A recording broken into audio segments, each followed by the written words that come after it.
Hello, everyone. To another episode of Critical D. We're back again. Yeah, one of those not scheduled breaks because work, Yes, which won't be a problem for much longer, people. Yes, Ellie is going to be participating in some jobless behavior. Some very jobless behavior very soon. He will be. Look, we got 5-0. That's good. Yeah, Hey, 5-0's in the chat. But yeah, Ellie's got jobless behavior coming up, so that means more stream times, more streams. That's the benefit, maybe. of course. Hmm. Now, for real, I'm kind of looking forward to it because it means that I no longer have the weird days with, oh no, I can't go to your party on Sunday as some normal person because I have my morning shift starts then. Saturday, oh, my weekend, yeah, I had weekend Saturday, but Sunday then I work. Next week, oh no, sorry, next week I have night shift on Sunday. Can't go then. Or the week after, oh sorry, that's a midday shift. Oh no, in a month time I have a week free day on Sunday. Yeah, in a month time, yeah, then that's good.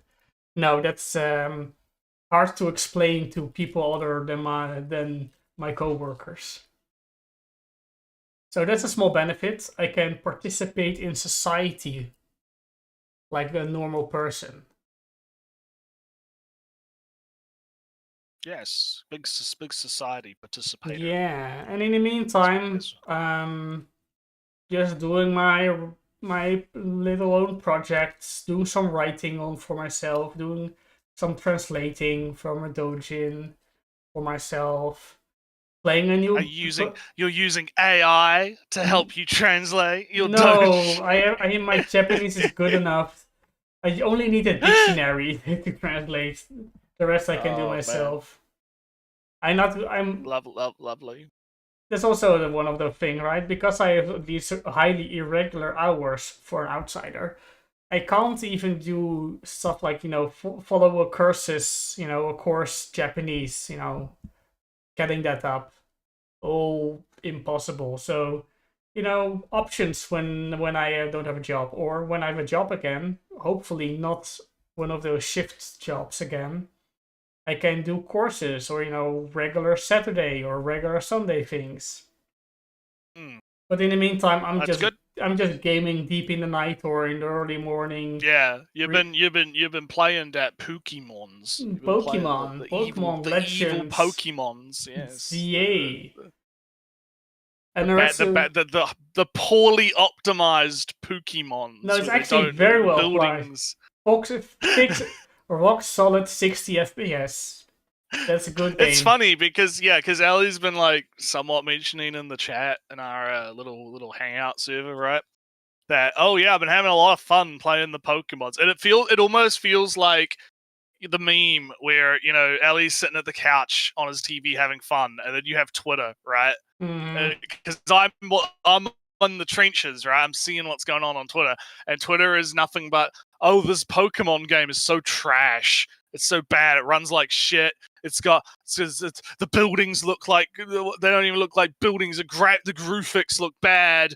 The entire city is one 3D model that's always rendered, and it's so bad, Ellie. It's so bad. And then I look, and then Ellie's just sitting there, just like, this is great. I'm having the time of my. It's probably more like the Fallen Chuggers meme of the the little kid just playing with like blocks or whatever, and there's like a guy that's like, I fucking hate you. Or like, I like rubbing my tummy or something. I hate you. Yeah, but it's Ellie going, I'm having fun playing the Pokemon, and Twitter's like, it's fucking bad. It's so funny. Yeah, the battle system is different. I think it's I guess it's grown on me. I've got used to it. Of course, it's like real time, isn't it? It's like cooldown. Pseudo real time in a sense. Well, cooldown. It's just cooldowns. You do a move, and when the cooldown is done, you can do the move again. So just pure cooldowns. And yeah, you have to kind of keep in mind like what is the enemy is the opponent moving a lot, then this move doesn't work as well. Um, did the enemy did the enemy just do a move? No, it might do a move that that does a lot of movement in the Pokemon, and then again, close quarter attacks don't work because if the Pokemon isn't there anymore, if the attack happens, then the attack misses. So there's no RNG speed stats. The attack misses. Is the Pokemon still there when the attack happens? No, then it misses. So I have plenty of times where I do my big solar ray attack, solar beam attack, and it misses because the Pokemon did a move that went through me as a quick attack or something. I can't imagine how funny it would be, like in a realistic sense, right? Of like, oh yeah, you're just having a Pokemon fight, and it's like, I can't imagine what it would be like living in like the city, and it's just like, oh no, my home got hit by solar. You go outside in the morning, you water your plants on your windowsill, and you just get blinded by fucking solar beam. Just, oh, I guess I'm blind now. That's not the that's not the world that Pokemon is, so that wouldn't happen. I know, but it's funny to think about. It's funny no, to think yeah, about. that's the battle system, but the rest is I find kind of fine. Oh, you're a hater, 5 No, I like the story. I Oh, like the Canary story. I like the story with the mafia afterwards. I you know I picked a girl character, so my partner, rival, friend character is Urbane. But Urbane, I'm not too sold on Urbane, the blonde, pink-haired guy girl you might have seen on the cover. Oh no, Noretsu 5 doesn't care for us. oh no, oh no, no, No. no, no. But yeah, nah, it's yeah, I can't really say too much on it because obviously I don't have the Switch yet, so I probably won't be getting one for a while. So I'm kind of like, I mean, yeah, I can go off what I'm hearing, and it is funny just the contradiction of everyone talking about it being kind of shitty, and then you just being like, nah, it's fucking Kino, dude. What are you talking about? Yeah, because Noretsu, you can play a game with terrible graphics, but if the game plays well, you don't care. You just look Yeah, right. exactly. Yeah, I don't care. Yeah. Like, I'm not defending the Twitter retards. Okay, I'm not saying that they're right. I'm just saying that's what they're saying, right? Yeah. Like that's the vibe, right? The void, right? That I'm gathering. No, But I've I guess because I don't.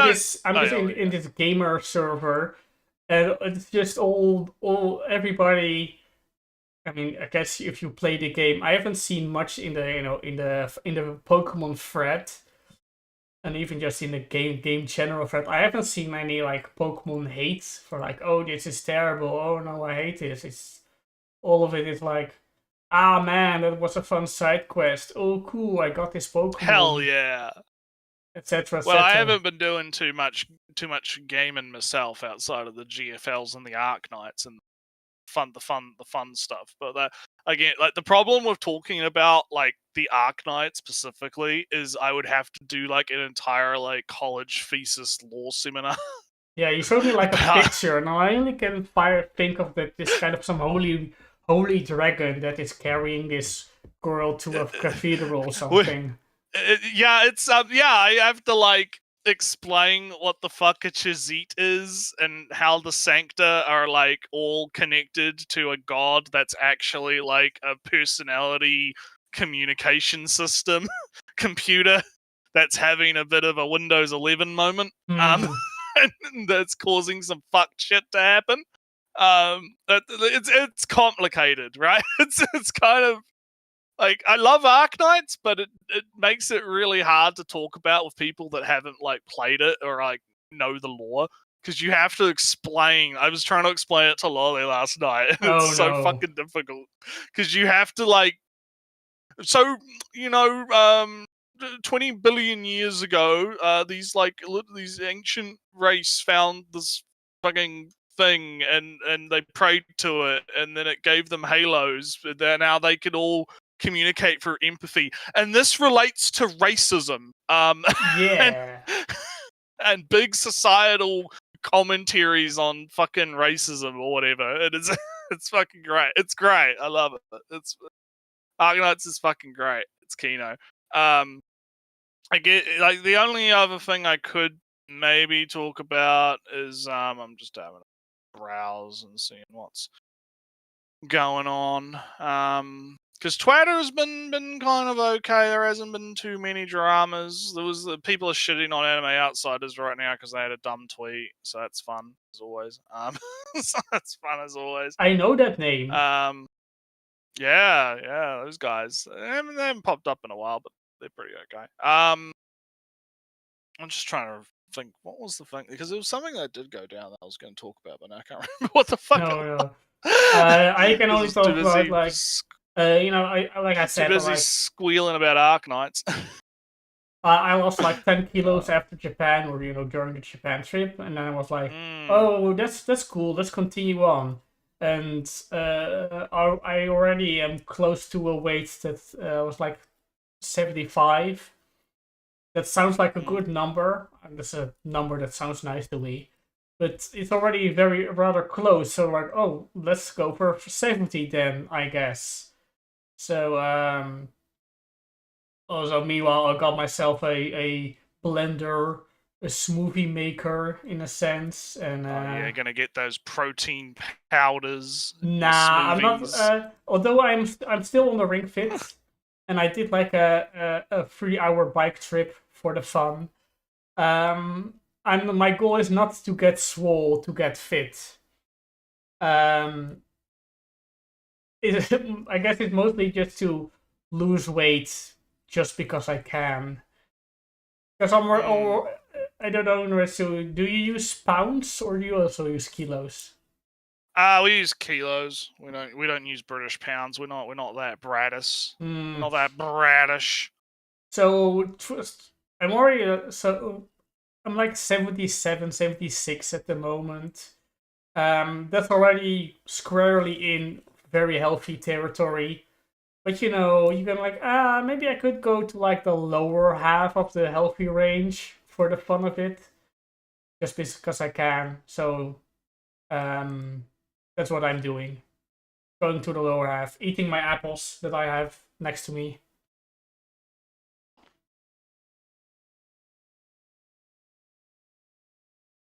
So Oh no, anywho, 5 hour really hates uh, Pokemon. Oh no.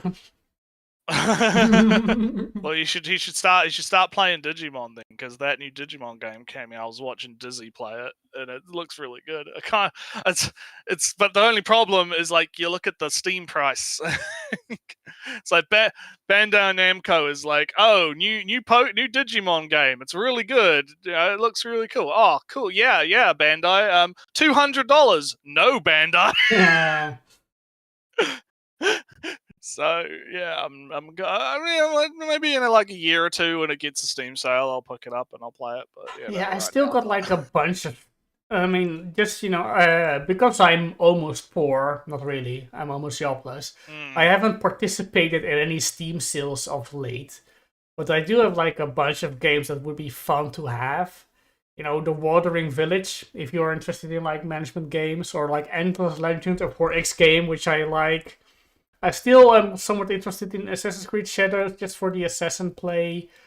But then there are like other minor games, like who nobody cares about, like Xenonauts 2 or Democracy 2, or like maybe some RimWorld DLCs. Not that I played all that much, but just to have basically, and other of those kind types of games. But then I go like, oh, but I haven't played like Utaware, Uta, Uta Ware Rumono. I have that game. I haven't played it ever. Maybe I should play that instead of buying new games. I got a backlog. Why not do that? But that's the Steam dilemma. It really is, yeah, really is. Excuse me. So yeah, so I guess we could probably get right into it because we got a fun. We're doing fun. It's AI times today.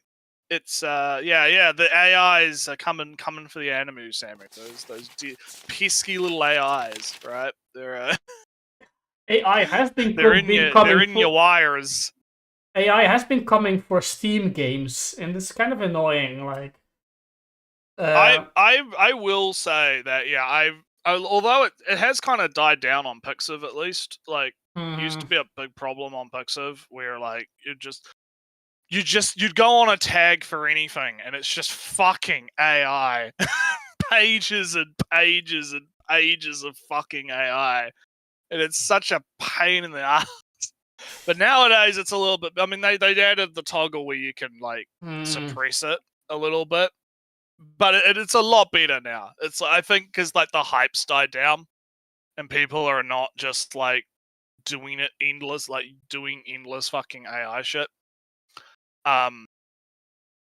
Nah, Yeah, it's one of those what's things. annoying to me, Namitsu, like I have followed like a couple of artists that have made art that I liked years and years ago, and they're like dormant, so you don't even notice that I don't know. You forget you follow them, but suddenly Yeah, they yeah, I start know the feel. posting Yeah, AI art, and like this is not your. yeah. Oh, yeah. That's the worst. That's the worst. It's like, I mean, look. I mean, I don't mind it when it's like some artists are just like, oh, I'm just kind of like experimenting with how I can use this, right? Nah. Um, maybe we'll talk about it when we get into the video. But I have a very similar perspective on like AI in general as Hideo Kojima because Hideo Kojima had a tweet about AI lately that I kind of resonated with. But like basically like yeah, the issue is when people are lazy, right? Because Mm, you've got these people that just use the generative AI and they don't really like do anything. Like it's just I made a picture, you know. Look at my AI drawing, right? And that's kind of where the big problems start to come in, right? Whereas yeah, it's yeah. So in terms of anime though, I know there's been some controversies around like some people saying, oh, they're accusing certain things of being AI, right? mm, Like, oh, this is AI nonsense. This is all the hands in this look weird, you know. So there's been a few controversies around it. I don't know how widespread AI use is within the industry. It probably is starting to be incorporated into workflows. I would assume it wouldn't. I know that I think Spider Verse there was like some commentary about how like in the production line for Spider Verse they used AI to do like touch ups and stuff or like to animate certain tedious things mm. that are just a pain in the ass, right? This is kind of So annoying also because what is AI is kind of too broad of a term, right? Because you've got AI that is yeah, in betweening or stuff, or just I think there needs to be like a distinction made, and I'm interested to see if the guy in the video does this between generative AI and just AI as in like the tool, right? like Because I upscalers think when are most AI, but if you are yeah generative yeah upscaling, that's a different thing from just regular yeah upscaling. like DLE yeah because you have like DLSS and fucking like frame gen and that kind of shit, which is technically AI, right? But like I think when most anti-AI people are talking about AI, they mean generative AI, which is like while saying the whole, oh, I'm gonna feed a bunch of images off Galburo into a model, and then I can make my own like anime pictures or something, right? From nothing, well, not from nothing, but from Yeah. based on the shit that they put in, right? Like I think that's what most people are talking about when they talk about AI, right? And then they kind of lump the rest of it, like because it's very unnuanced, right? They lump the yeah, it's coming, Samuel. I'm gonna do it in a second.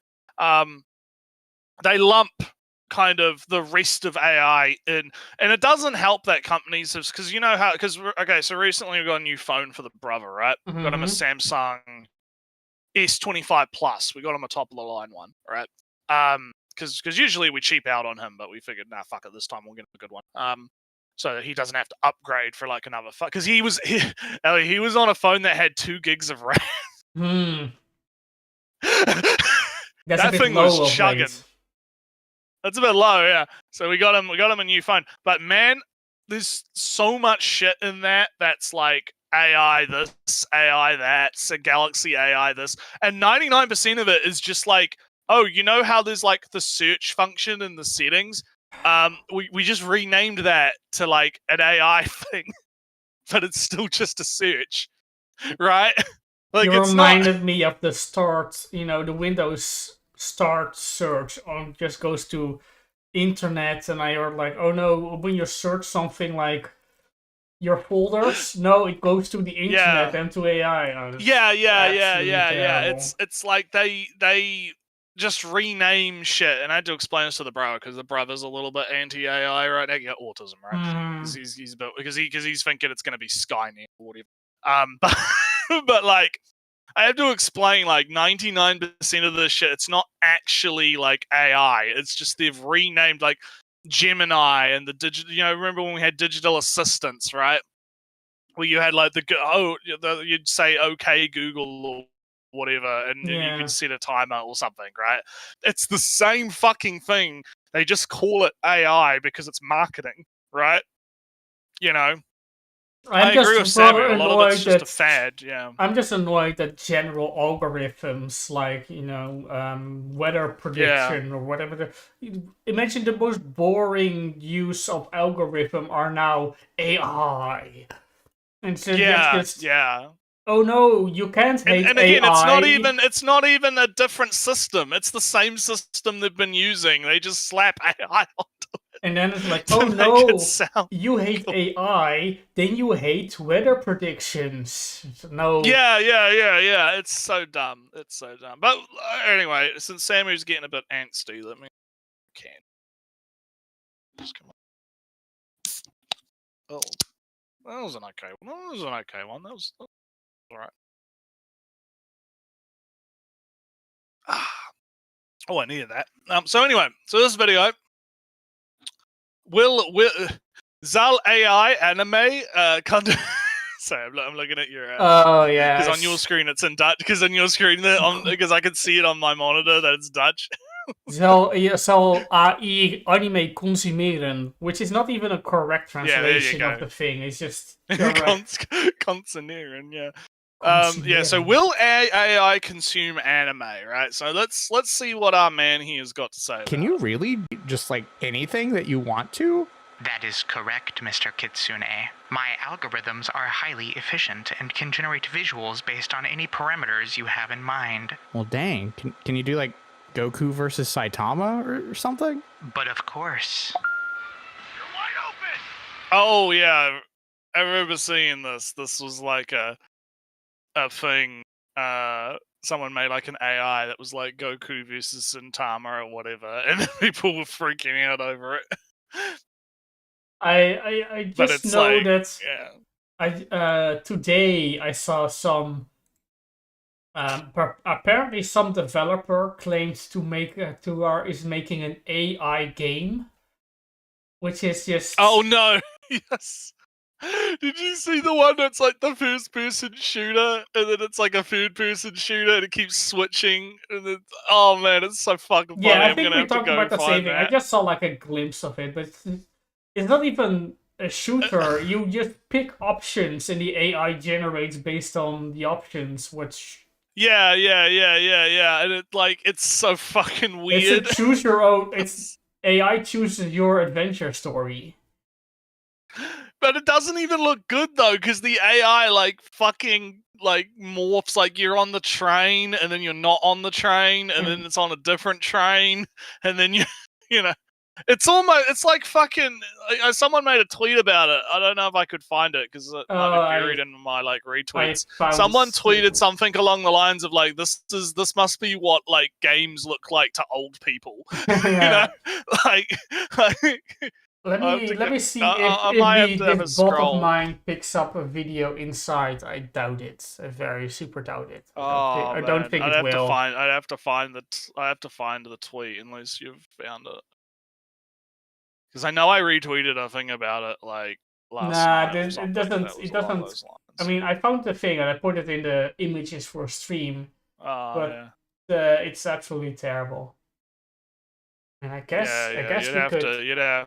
you'd have to bring it up on new tab. We'll do it the old-fashioned way. Old-fashioned way. Do this, do that. Go over here. Go here. It's so fucked.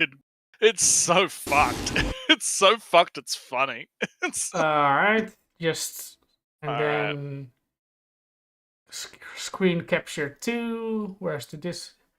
Over here. Yeah, and then we switch over. We're bringing out the old tech. So this is what video games look like to old people, right? So I'm watching it on the other monitor, so I can see it. So don't worry. I'll be a bit behind though, because obviously but like flash into but like, just look at this. Just look at this. Oh wait, wasn't the train there? Oh, what's that? Yeah, look, it's like and then there's a ladder. Wait, well, he's dropping a can of Coke. Oh, look, new train. Flashbang. Alright, we gotta get through the door. Oh, now we're out of the train, and now we've broken through the train, and now we've got the drones on the roof. What? Now we're a food person shooter. No, we switched characters also. Yeah, it's so fucking bad. This is the future. Look at this. This is the future of gaming, guys. Just weld the chain open with a cutter. Yeah, it's so fucked. And this other character is at some points it's your main character, and other points it's it switches between food and first person, but also between protagonists also. And it falls down the fucking. There's a random jail in the sewer. I guess that is that the alligator Alcatraz, Ellie? Because the alligators in the sewers. Is that the alligator Alcatraz? Yeah, they haven't generated not enough prompts to dig that. It's so fucked. Like and there's what gets me about this is there's people that see this and they're like, oh, wow, it's so cool. Look at this. This is the future.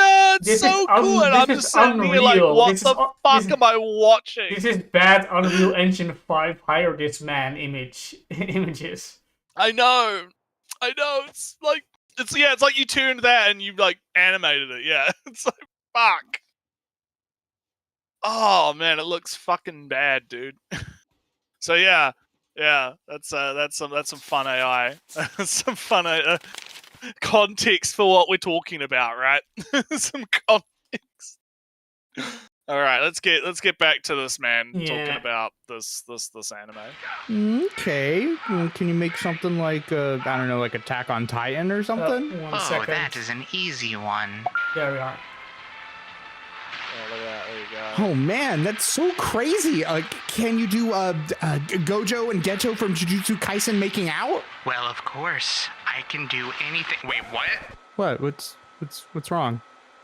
Well, why do you want me to generate that? Well, you know, just research purposes. Research purpose? What are you talking about? You can already find a ton of that on the internet. You don't need me for that. Well, yeah, but I'm curious if like you do goes on for too long. Well, I mean, yeah, I don't know if it's a new watch together thing, but you can see like the YouTube UI inside. It's probably because YouTube updated their UI recently or something. So you can actually see on stream how long. No, I think it's on my screen as well. I think it's just it's Oh. the YouTube. YouTube updated the UI lately, so it's probably something to do with that. I mean, it's good for the viewers because then you guys get to see. And you me, guys get to because see how far in the video we were at. I also never know how far we are. So, well, there you go. Now you know. So we're at like one. Yeah, like this intro goes on for like a minute and a half. So Too we've got like long. half a minute. Yeah, this joke goes on a little bit. Yeah, I could, but like I just don't see why. Why you are need me you to... like talking back to me? Aren't you an AI? Aren't you supposed to do whatever I tell you to do? Well, I mean, I guess, but I just don't really see the purpose of... Can you do it or can you not?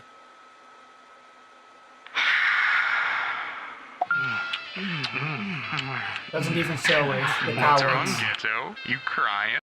You coward. Cowards. You telling me you didn't generate that yourself? You didn't generate that? Man, I gotta say, I've been following some artists that have been playing around with Grok. Because Grok is really unrestricted in what you can do with it. So a lot of artists have been like animating their works with Grok. Just for fun. I Right? saw like And one some of them image. don't look great.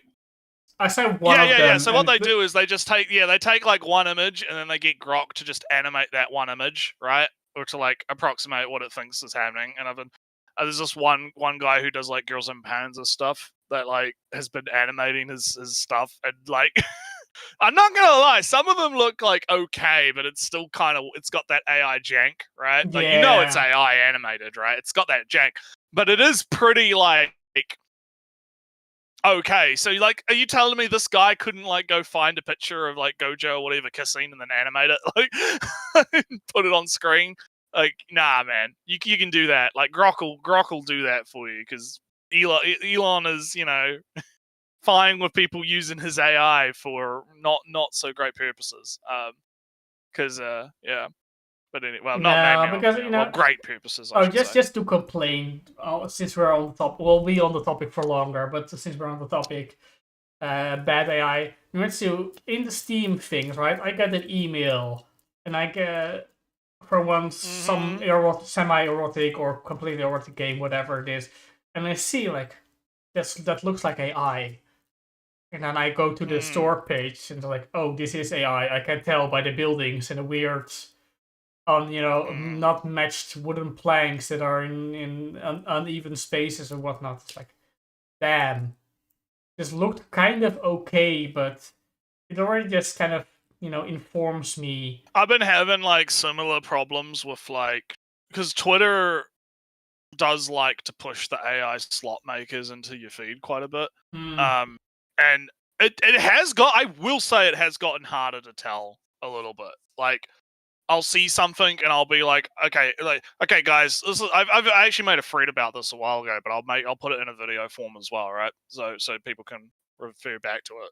Don't know if I'll clip it because I haven't done clips in like 6 months, but like 9 months. But basically, here's the process, right? Here's what you do, right? So if you see some cute anime art or whatever, and you're like, I don't know if this is AI or not. Here's what you do. You go in their bio and you see if they have SD, NAI, plus PS, right? Those are all like denotions of like Navi AI, plus Stable Photoshop. Diffusion, plus Photoshop editing, right? Yeah. If they've got that in their bio, probably AI, right? Because 9 times out of 10 they will just stay it in the bio, and that's fine, right? I don't have a problem with that. I wouldn't have a problem if people were just like really clear about the fact that it's AI, right? Because then you can block them. Because then you can block them, or you can tell Twitter to stop fucking sending them into your feed, right? The next thing, if that's not an option, go on their Pixiv. If they have a Pixiv. If they don't have a Pixiv, then you're kind of fucked. But go on their Pixiv. Pixiv has a AI generated tag that will show up on works that are tagged as AI generated. So you can typically go on their Pixiv and look at like their most recent works, and you'll see, oh, it's an AI generated image, right? That's not always 100% accurate though, because sometimes these guys don't actually tag their shit properly, which is annoying, right? So you can't. So the other way that I check it is, what are they uploading? How much are they uploading? Like if they're uploading like 40 images a day, Yeah. right? Probably AI, because there's no way you can draw that much in like one day, right? Like if they're uploading like 40 images at once in like a very short amount of time, probably AI. The other thing you can do is you can go back and look at the stuff that they were uploading prior to like 2020, right? Yeah, that's Because also a AI good didn't one, start I guess. AI didn't start like taking off till what, like 2024 ish, like 2023, 24. So if you go back on their Pixiv and you look at like the earlier stuff they're uploading, if they're uploading like art that's like, a little bit rougher than what they have now, then you can see like the process of how they've like evolved as an artist, right? And you can see what they've been up to. And that typically denotes not AI. But if they've only started uploading in like the last 6 months, right?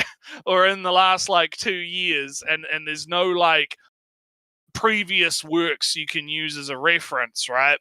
Then yeah, it's kind of suspicious. But of course, it's never 100%, because it, like I said, it has been getting harder, and the AI people have been like being very sneaky, right? They've been Yeah, sneaky. trying to conceal it. So just because I just had this image already, kind of, I was complaining about this in another server.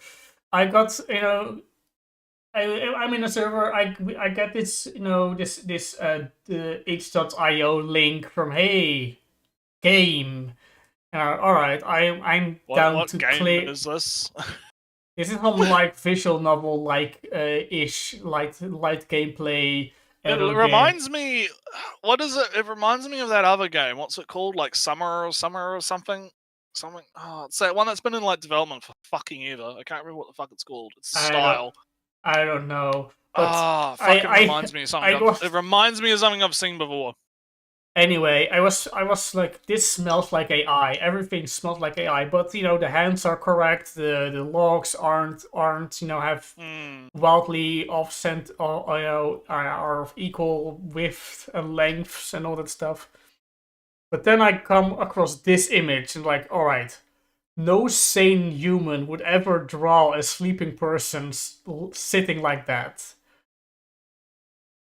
And besides that, it's just a touched up AI, but it's all AI and then touched up to be consistent. But it still looks, so generic. It still looks kind of bad, so I didn't play much further than this image, really. Because it looks kind of bad to me. It looks kind of generic. Yeah, I don't know. I can't. Yeah, again, it's become quite hard to tell, especially since a lot of them have been picking up Photoshop and doing editing and making them look better, right? So, yeah, it's become a bit of a pain in the ass.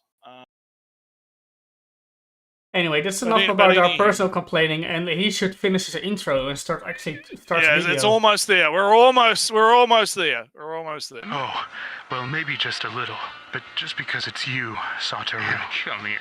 Can I, like, shut myself off or something? So the discussion of anime and AI has been going on for years now. It's basically a constant at this point. That said, the discussion has begun to blow up recently when certain clips of AI-generated anime began to make the rounds on the internet. These clips came courtesy of Sora 2.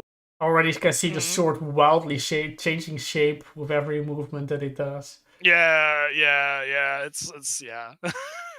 So yeah, this is like the new hotness, because there's always like, oh look, a new models come out, a new model time. OpenAI's latest generative AI model, and they're well.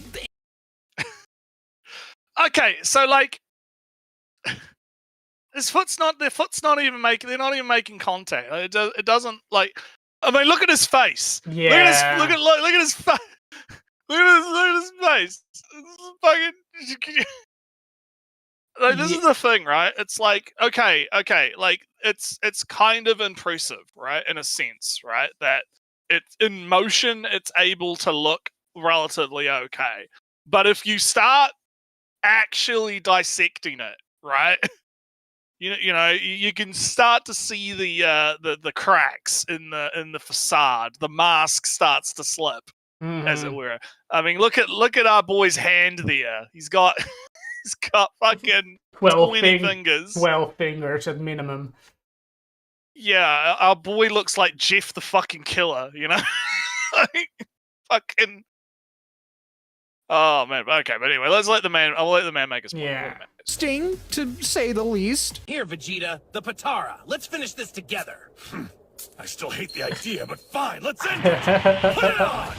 What the f is that? Oh no, he laughed at the wrong my God, moment. you guys, I can't even tell the difference. He looks exactly like him. So yeah, these clips were very obviously generated by AI. That said though, what's kicking up all What was it? Did the Sora watermark in the top corner not fucking tip you off? Nah, the fact that he gave an air bell to him, then suddenly he had an air bell in as well, and then when he was finished putting the air bell on his other ear, he had still an air bell in his hand.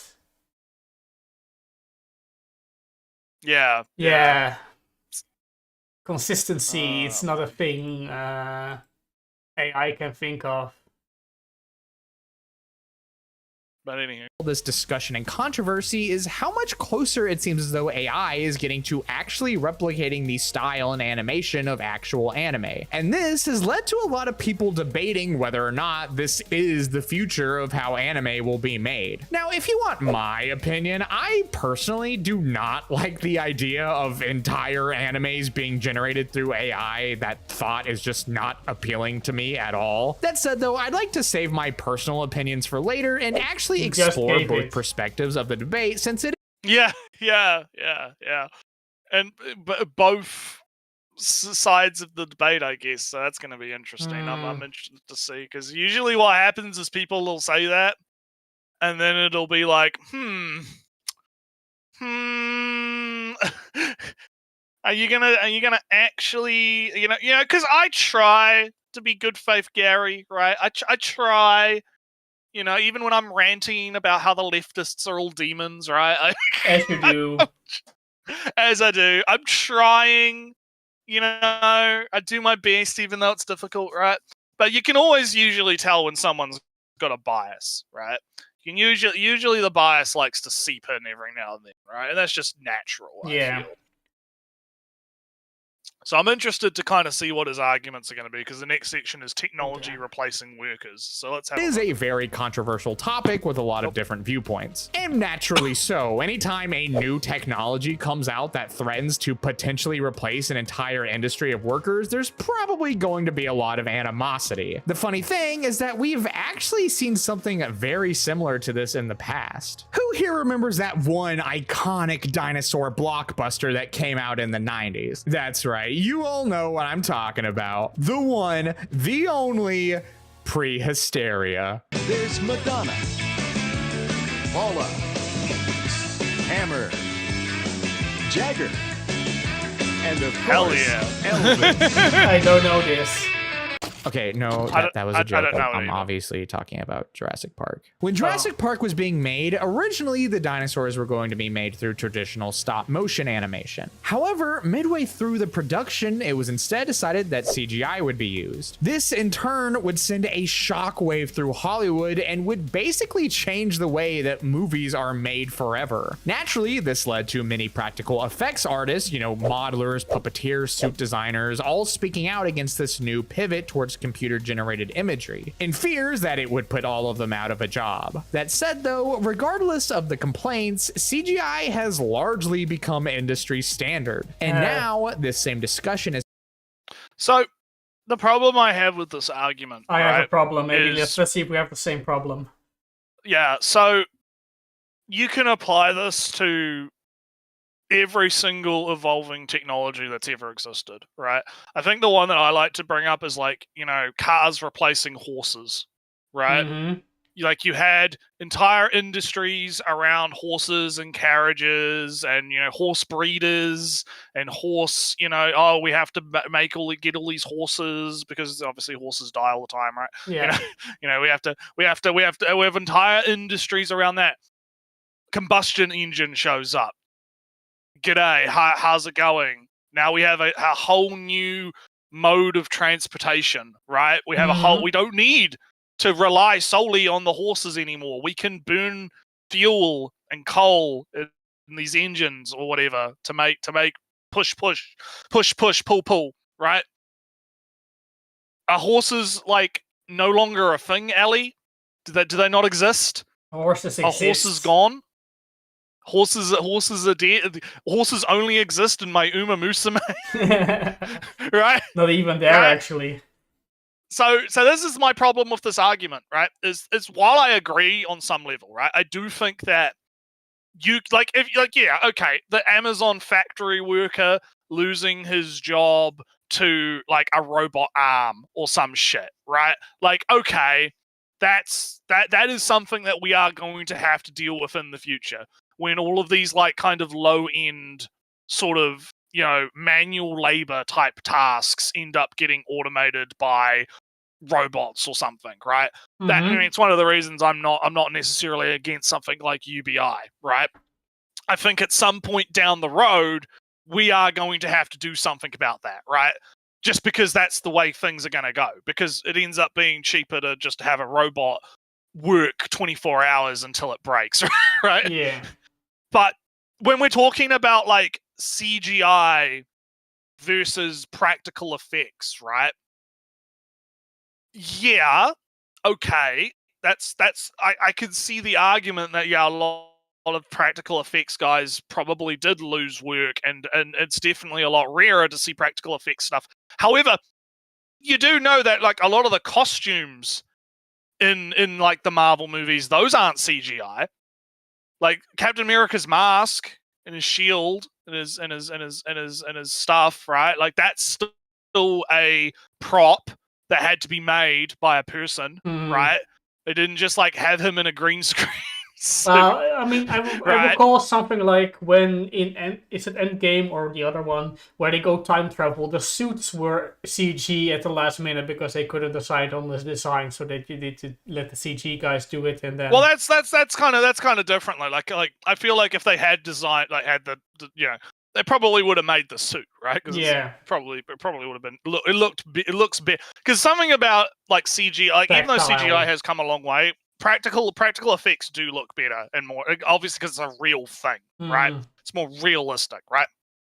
So it's not like practical effects artists and stuff have like completely disappeared. It's just more that, you know, as technology has evolved, they've had to kind of shift their role, right? In the way that horses now, you know, even though we don't use horses for like, you know, carriages and transport as much anymore because we have cars, we do still have horses around to do other things like racing or police patrols, you know, just in general. But yeah, police patrols, you know, there are uses for horses, right? Still, right? So I don't, it's one of those things where it's like, I agree with the argument to a point, right? I agree that there is an argument to be made about AI being used to replace artists in a sense. That's kind of, but at the same time, I'll go finish, then I'll let you go. Oh. Yeah, all right. So my finishing point is basically that, yeah, there's an argument to be made about AI replacing artists, right?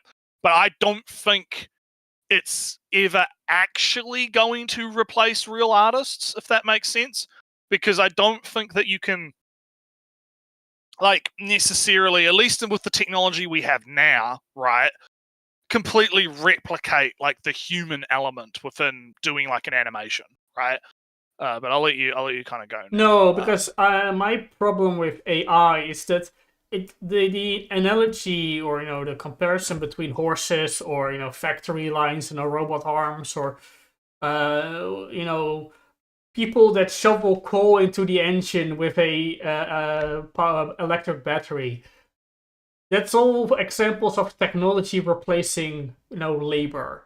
But this isn't a new form of labor, you know, succeeding the old form of labor.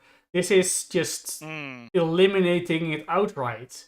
Because even with the robot arms, you got people who have to make the robot arms, maintain the robot arms, program the robot arms, etc., etc. So there's still industry and people behind making sure that the robot arm does the robot arm things. But with this AI, it really is just, school shooting the entire art school dead. And meanwhile, just grabbing all the paintings that they made and reselling it yourself. That's not to me the same as the car horse thing. That is killing all the horses so you can make a four-legged thing yourself. Right? Because it's not... Because cars do have a different advantage over horses. Power, mobility, not having to feed, it doesn't get sick, etc., etc. Well, the thing with the AI art is really just, we're going to kill you and then have you do the same thing. It's just an outright replacement. So I don't feel that it really works. I mean, you could say that we save the horses a lot of, animal abuse by forcing them going to work for all the humans with their long trips and heavy loads and pulling all that weight. All that shit, yeah. And you can say the same about, more people have office jobs now than breaking their arms in heavy machinery, since a robot arm can do that. I don't... And of course, this is venturing to the other point of why even want to replace creative art? Why do you want to eliminate the creative? Yeah. No, I see where you're coming from. I agree. I do agree with you. Like, that's why I'm like, to a point, right? Like, I feel like there is definitely an argument to be made about AI replacing artists. I just think that his analogy doesn't work, right? When you talk about stuff like robot arms and CGI versus practical effects, right? Because I think your example is I think your analogy is a lot more persuasive, right? In that it's about, okay, like the way that generative AI works is inherently, it has to be fed from something, right? Like you have to take art that already exists and feed it into the model in order for it to generate stuff. It can't create stuff on its own, right? So in a way it is technically killing the artist because it's taking their work, right, and generating based off that without their input, if that makes sense. Yeah, and my problem with AI isn't that it is a problem, and I don't think it will ever be solved. That AI just looks weird a lot of the time. Yeah, that doesn't help. Yeah, like CGI. I mean, early CGI. I mean, to be fair, early CGI did look weird too. Yeah, like, but the not thing all with CGI is created equal. But the thing with CGI, why I don't think that even the car horse is this kind of, it works with CGI practical effects most of the time, and how it's very different from AI is that those people who are making the CGI were people making the arts of CGI, and they replaced, in a sense, the people who made art in the form of practical effects. So you kind of replace one artist for another. That's fine. I mean, CGI can have a lot of benefits, but it can also be like an ugly crutch and be horribly misused. But that's kind of all art in the end. Horrible, overworked artists making half-assed work because that's all they could do, or all they could manage to do. It's the same with practical effects or AI, with not AI, CGI. But yeah. CGI artists are still the artists. AI isn't, and how pretty you make AI doesn't really change the whole other the values, the morals issues that I have. But it sure helps that AI is still very ugly almost all the time. Yeah. Let's have a look. What's chatting about? Horses are not dependent on cars. Cars are not dependent on horses. Art is not dependent on AI. However, AI is dependent on art. Yeah, Samu put my point there very succinctly there. Artists are already notoriously often underpaid and overworked, and I think AI will be used by execs to excuse. Yeah, no, I agree with that. Yeah. Also lacks the ability to innovate. Humans have the fundamental ability to copy line for line, a painting or an art piece. Yep. Looks like chat's pretty much on point. So, let's continue. Again, but with AI. There's a lot of people that really have a distaste for a potential future where anime and manga is AI generated. To give you guys an example, Hirohiko Araki, the famed author of JoJo's Bizarre Adventure, has made his feelings pretty well known. Art reflects the times, and manga is one example of that. Seeing this world of con artists appear in manga could very well mean that we're headed for a future world dominated by fraudsters. This type of evil in today's age will undoubtedly end up impacting manga down the line. Just pretty fucking harsh. It's pretty. Yeah, I pretty remember. hard stance. Yep. I remember he said something else also. Where he saw a... Yeah, I vaguely recall he said something else about it, yeah. So let's see if our guy talks about it. Let's see if he brings it up. All right. Side note, I think it's hilarious how he describes AI artists as evil. Like, in his eyes, he views all of them as Dio or something. No, he doesn't do that. That's a bit... So, completely changing criticisms, right? This is like, I'm going to write my fan fiction about what a guy thinks, yeah? I mean, I guess he's not really doing that. He's just kind of trying to make a joke, I guess. But at the same time, it's I mean, Araki is like kind of poetic in his speech, right? So it makes sense that he would sort of describe it like that. No, just to finish the thought, right? Because Araki said was that what I think he said before the quotes that were on screen was that he saw a piece of art of in his style, and then he was questioning himself: did I make this? Yeah. Now I remember. Yeah. And then he didn't, but and then he continued on from because it was older art I couldn't tell, but newer art I can recognize, but it's been a while. This is a bit older art, so I don't remember as well. And this creates a world of fraud. So blah blah blah blah blah blah. Yeah. So it makes kind of sense. Yeah. So with the added context, right, it makes kind of sense that he would be a bit harsh, right? Yeah. Because he's seeing his own style and being like, wait, what the fuck? Did I fucking which draw? copycat fraudster made this and pretend it's me? Yeah. So it kind of makes sense. So who's this next guy? What's he gonna say? Thurlow, one of the well-known directors for the Wano arc of the One Piece anime, has also voiced his distaste for AI. You can't democratize being a good artist or director the same way you can't Can I also say that he needs to tune up the volume on his quotation? Yeah, I think I just very quiet. I think he's a little bit loud in his video in general. I don't know. Yeah, well, it's one or the other. He either needs to make himself quieter, or he needs to because the volume I have the video set to is 20% on my end. So I don't. I mean, it is all depending on. I have just a max volume, and I have a little bit lower in OBS than us. That, but Well, chat, you let us know how the volume levels are, right? No one's complaining, so I assume it's fine. But anyway, it also means that they can hear the video.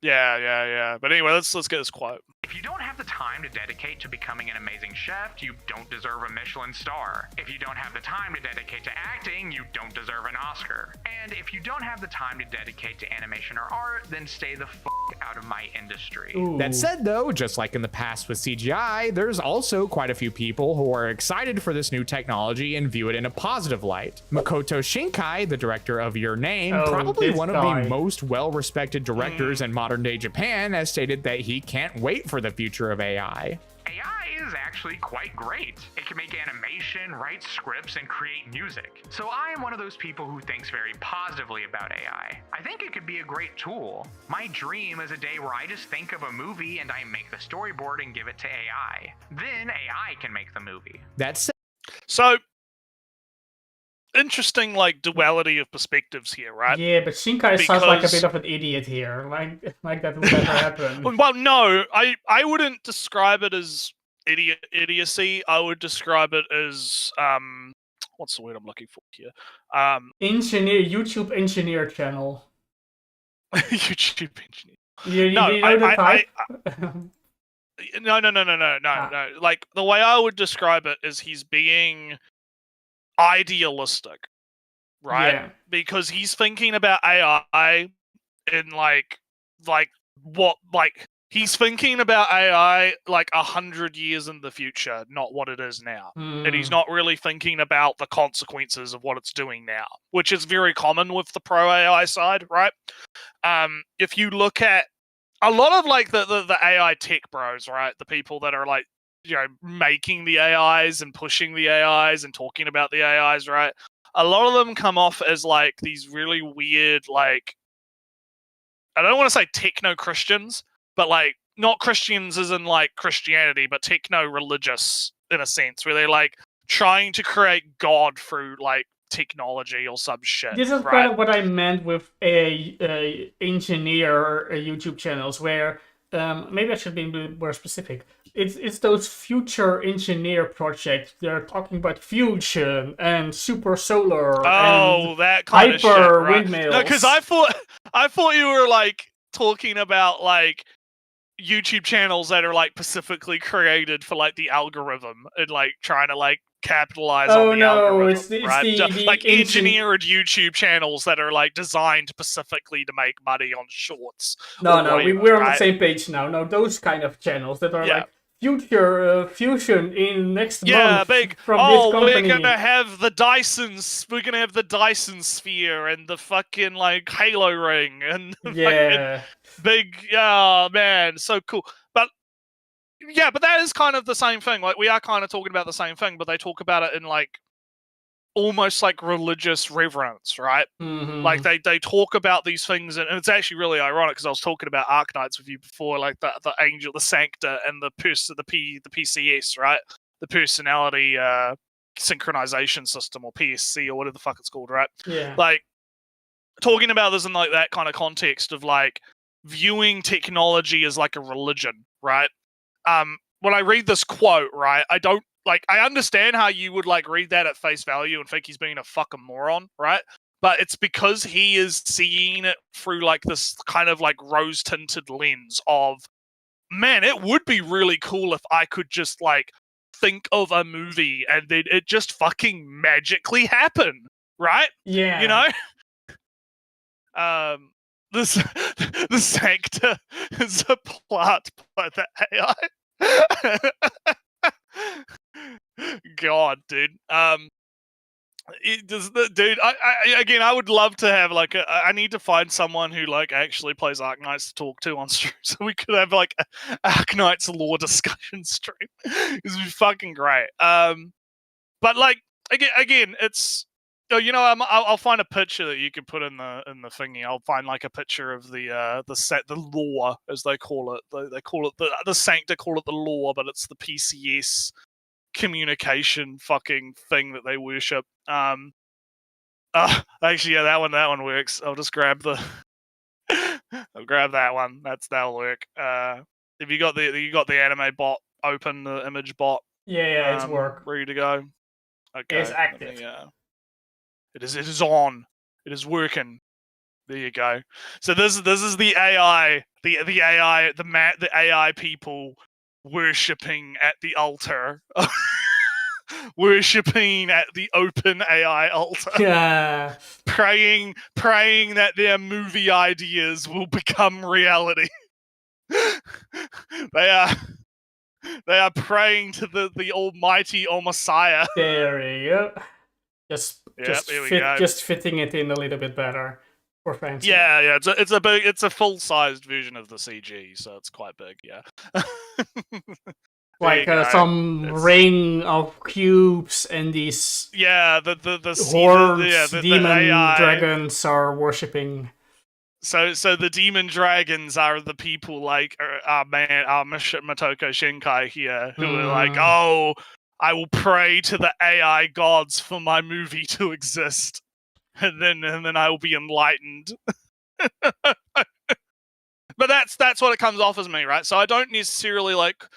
It's more of like a naivety and a like reverence for like what could be. Yeah, right? because Rather than I feel like an idiot type thing. Like I don't think he's being stupid. I think he legitimately believes this, basically, right? Like I think he actually thinks that if we can get AI, just it's almost like, man, if we just do communism just right, Ellie, if we just we'll do it this time and we'll do it just right, we'll be in a utopia, right? I mean, if we and can just get the AI. Recently, I mention it because I recently got on some recommended videos, and I kind of let myself go into those channels of fusion soon, super batteries next year, new material, hydrogen collider, fucking black hole, fucking whatever, hydrogen plane travel, zero emissions, and all that good stuff. And you're like, oh, there are good technologies out there. If we just had it like yesterday, we could have flown without emissions, infinite energy out of fusion, batteries for year with capacity for a city for the whole year. And that's all the good stuff, the good hopium that you can inject yourself in with those channels. The hopium, yeah, the hopium, yeah. But it's also like, in the back of your mind, you have to remember that ITER, the big fusion thing, is still not here. Starting production on the solid-state batteries is an uphill battle against the now cheaper lithium-ion batteries. And even if the solid-state batteries are better in every single way, they're a little bit more expensive and therefore much less likely to be produced and, continue on with all the other fancy projects of hydrogen, everything, and this and that. But it's all very cool, and we should have had it today because it would kind of just fix all the world's problems of energy and pollution and everything. But also I see food in the. I just see food in the chat, and I think, oh yeah. If we just grown food in modernation, we grow meat, meat grown from cellular growth meat. Yeah, we'll grow meat in the stem cell labs or whatever. Yeah, and that would be, cows. I mean, cows are. If you really want to be really fancy, you get actual cow meat. But otherwise, just meat as much as you want. It's so fucking hilarious how that mirrors, like, because cyberpunk, right? Like in the cyberpunk world, where all the animals basically just fucking die because of plagues and shit, right? And you have like, having like real meat is like a fucking big gazillionaire luxury, and all the plebs, right, have to eat the soy fake meat produce. It's all made out of the same fucking, like, it's all of the food is all made out of the same fucking shit, right? But it's all just reshaped into different like stuff and flavored in different ways, right? And that's what that screams to me. It's just we're gonna have all of the fucking plebs and the serfs. They get to have the genetically engineered shit meat, right? And then the rich Elon Musk gazillionaires get to eat real cow. It's kind of the same as getting, I don't know, what's a fancy meat, like pheasant or whatever fancy meat. Those will exist, but I just see the potential of get rid of all of those cows. You have to feed them way too much, and they produce too much emissions and whatnot. We can do this far more better, efficiently, and there is the Small caveat. Ellie Of, coming out as a slop enjoyer, poor people slop, slop food genetically and nah, enhanced eat your enjoyer. diseased, filthy, gross shit meats. Acting as if his jobless ass would be able to afford the fancy meat. Joke's on you, I don't eat meat to begin with. Haha, I don't care. Haha! Alright, well, anyway, let's keep going. Said Shingo made it a point to say that he doesn't realistically see himself using AI to make movies, but rather. Oh, well. So he Wait a doesn't minute, even wait a really do minute. it himself. Alright. Yeah, so hang on, let me go back a bit. I gotta get the. Yeah, Shinkai also made it a point to say that he doesn't realistically see himself using AI to make movies, but rather it would be the younger generation of anime directors after him. And I think regardless. Yeah, well, that kind of ties into what I was saying, where it's like he's thinking like 20,000 years in the future or whatever, right? Like he's got this idealized view of what AI is going to be in the future.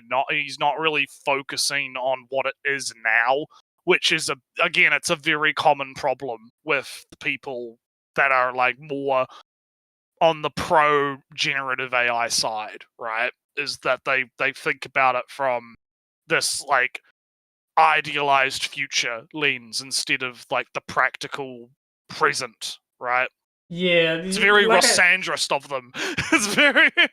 It's just like I said with my fusion and my solid states and my super windmills or whatever, and your what's it called? Space elevator and whatnot. Yeah, so Dyson spheres and shit. Yeah, Dyson sphere is a little bit too grand, but you know, space elevator is also. But like, yeah, it's highly the same kind of like vibe. Yeah. It would be super great if we just could do all the good stuff and none of the bad stuff happen. Yeah, not have any of the consequences. Yeah. All right, but anyway, let's keep going. Regardless of how anyone feels, most people would probably agree that AI isn't really there yet, you know, in terms of making a full-on production. Despite that, this hasn't stopped certain people in the industry from experimenting. For instance, just a few years ago, a project was put together to use AI to create a new one-shot of the popular Blackjack series, which was originally created by Osamu Tezuka of Astro Boy fame. In fact, Tezuka's oldest son, Makoto Tezuka, was actually a strong driving force in this project. He even stated that I wouldn't. You know, I'm not too mind the Tezuka estate is not great. Because I mean, do you remember like the Astro Boy NFT? You know, right? I'm always kind of two minds of it, right? Because you know me, abolish copyright and all. But only, you know, it's one thing to respect the author's wishes, and to another to go, whatever, he's dead. Anybody can do with it. Anyone. It's one thing to basically lie about. Yeah, that's kind of well, not even lie, but like to be like, oh well, I just assumed my dad would be fine with this, right? me making a version of his work with generative fucking whatever, you know, like it doesn't really like. It reminds me, because you know Stan Lee is like another example of this, where they fucking they parade him around like he's a fucking corpse bucket. Like they had a thing where it's like, oh, you could come and talk to AI Stan Lee at Comic-Con, hologram AI Stan Lee. I was amazed no one went there and like tried to get it to start saying slurs. That would have been fucking hilarious. I mean, I remember the announcement and everybody, not everybody. Everyone was memeing on it. Yeah. Everyone was memeing about it. Yeah. Like it's that's the kind of problem I had with this, right? Is like, okay, yeah, it's all well and good for you to say, oh yeah, my dad would be cool with this, right? But you are also the same. Like, I don't know if him directly was it, because there's a difference between the son and the estate, right? Because the estate is like a entity. like a fucking group entity thing. It's not like a person, right? But I know that the estate did like the NFT shit for Tezuka, right? With the Astro Boy, and was trying to like make money off that kind of weird shit, right? Yeah, So that's kind I'm of not. the purpose of an I don't know how estate. much. I don't know how much like stake I would put into into And this, no, right? so even if Tezuka would say, "Oh, this is a neat idea," if Tezuka then saw the product, Tezuka would also go, "Oh, this is terrible, burn it." Yeah. Like Tezuka could again, have it would. had bad ideas and agree with projects that were bad in hindsight, right? It's not like, oh no, Tezuka would have wanted this, therefore it's good. No, Tezuka, even after his death, was wrong to greenlight this, even if Right. he would So anyway, wanted to. Let's keep going. If his father, he'd probably be all for them using AI here. And it isn't exclusive to manga, but even certain anime productions have incorporated AI into their workflow. K&K Designs, a small animation studio in Japan, has stated that they use AI in addition to human oversight to generate their in-between frames. For anyone who... So again, this is where I talk about how there is like there needs to be a distinction, right? You need to have a distinction between people going onto like Sora 2 and typing in Goku having butt sex with Saitama, right? Or something, right? And that generating a entire like clip versus we're going to incorporate AI into the production workflow, right? Now, So frame generation is still kind of a bland use of AI. It's still kind of a generative because you basically take the averages of 2 frames. Yeah, it is, but it's a different there. You have to agree, right? Like there is a distinction that has to be made here, right? Like you have to distinguish between I am using AI to generate an anime and I am using AI to do the boring shit, right? To do the shit like. Okay, if I drew every single one of those in between frames, the anime production is going to cost like twice as much and take twice as long, right? But I can use this AI, and yeah, I have to like maybe correct it every now and then, but it takes like the grunt work out of doing the production. Holy shit, we can now produce like twice as much fucking anime and twice like less cost, right? And so again, this is what I mean, where it's like you need a distinction to be made here between these two use cases. They can't be considered the same thing. Because, let's call this frame generation, because that's a thing in video games, and frame generation is... it makes it easy for people to understand what we're talking about, Because frame generation, it's still kind of a... In games, right? Frame generation in games is a bad shortcut to get higher frame rates, while not solving the problem of why do you have such a low frame rate. Let me, because I know a little bit about this because I watch a lot of Gamers Nexus. So the way frame gen works is it won't. So let's say you're running a game and it runs like shit. It runs at like 24 FPS. You can't just turn on frame gen and suddenly get 60 FPS. That's not how it works, and that's not actually what it's designed for, right? What it's designed for is the hyper-specific use case of like, okay, you can hit 60 FPS, but what if we could get it so that it feels like it's 120, right? Like it was not going to help you if your frame rates are already shit. What it does help you with is it makes 60 feel smoother, right? Because it basically adds extra frames to kind of smooth out the overall like experience, right? And it helps with like cutting down on Steve he put out a really interesting video about animation errors in GPUs where you notice like little hitches and little stutters and that kind of thing where like the graphics card kind of has like a little bit of a fucking delay in the frame generation, like the native frame gen. And so it's DLSS and that kind of stuff, it's like the way it's advertised versus what it actually does is really like it's NVIDIA's fault for being disingenuous fuckwits, basically, right? Because the way it's advertised is like, oh, if you turn on frame gen, you can run the game at like 3,000 FPS, and you'll get 1080, 5090 performance on a 5060, right?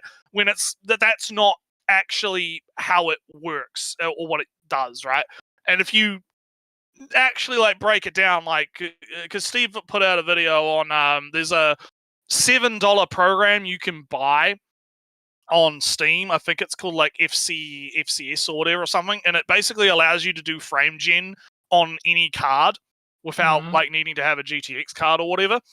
It's like a different system, like a third-party system to do frame gen, and you can do like crazy shit with that, where you could do like 30x frame gen, right? Like silly shit. Terrible. And you watch the video from Steve. I would highly recommend it. It's actually really interesting because like they do like really silly shit, and you can see like the frame gen like creating hallucinations and breaking the image down because it's trying to figure out the movement and where to put the like all this kind of stuff, right? Makes it look like the game's like you're playing the game drunk, right? But like, yeah, so like generative AI and like the GLSS frame gen type stuff, again, it's like it's one of those things where if it's used correctly, yeah, it'll assist the experience, right? But it's not going to save you if the game already runs like shit, right? Yeah, and that's something I think needs to be pointed out. So that's games. That's how games work. You're kind of predicting what happens between 2 frames. Oh yeah, sorry. I kind of went a little bit off the rails. I didn't actually explain it. Yeah. What it does is it basically predicts what, like, it looks at a past frame, and then it attempts to predict what's going to happen in the next frame, and then it generates a frame to go in between frames, so that it feels like you're running it like at a higher frame rate than you actually are, right? And like it's generating extra frames. And if it already has a bunch of frames to work with, it will be better at predicting the next frame, etc., etc. Yes. But in between frames, it will, I think, generally work because you already you already got firm places you want images to be and where it goes and whatnot. The point is this is very different from just generating an image out of noise. What is how it of course works. Kind of a random noise sample, and then it generated more and more on top of it, etc., etc. But that's very frame generation in betweens is very different from generating AI.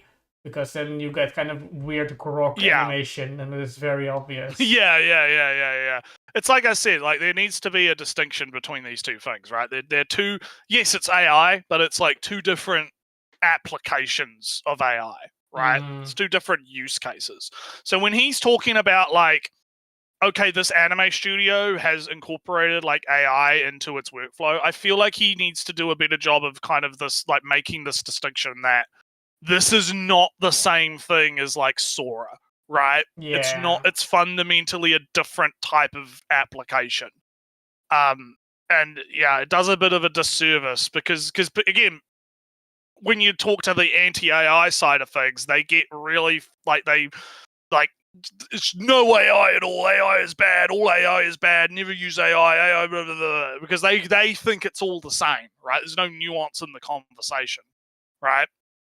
But anyhow, let's continue. Who doesn't know what that is? There are keyframes and in-between frames. The keyframes are the main poses of the character. They basically define what the overall motion is going to look like. And the in-between frames are the more minor frames that go between these main frames. According to the studio, this reduces what typically would be a week-long process to just about 4 to 5 hours. And they're not the only ones who have begun to incorporate AI into their animation. In 2023, a 3-minute anime short released by Netflix titled The Dog and the Boy caught a lot of attention because it used generative AI to help create the art for its background.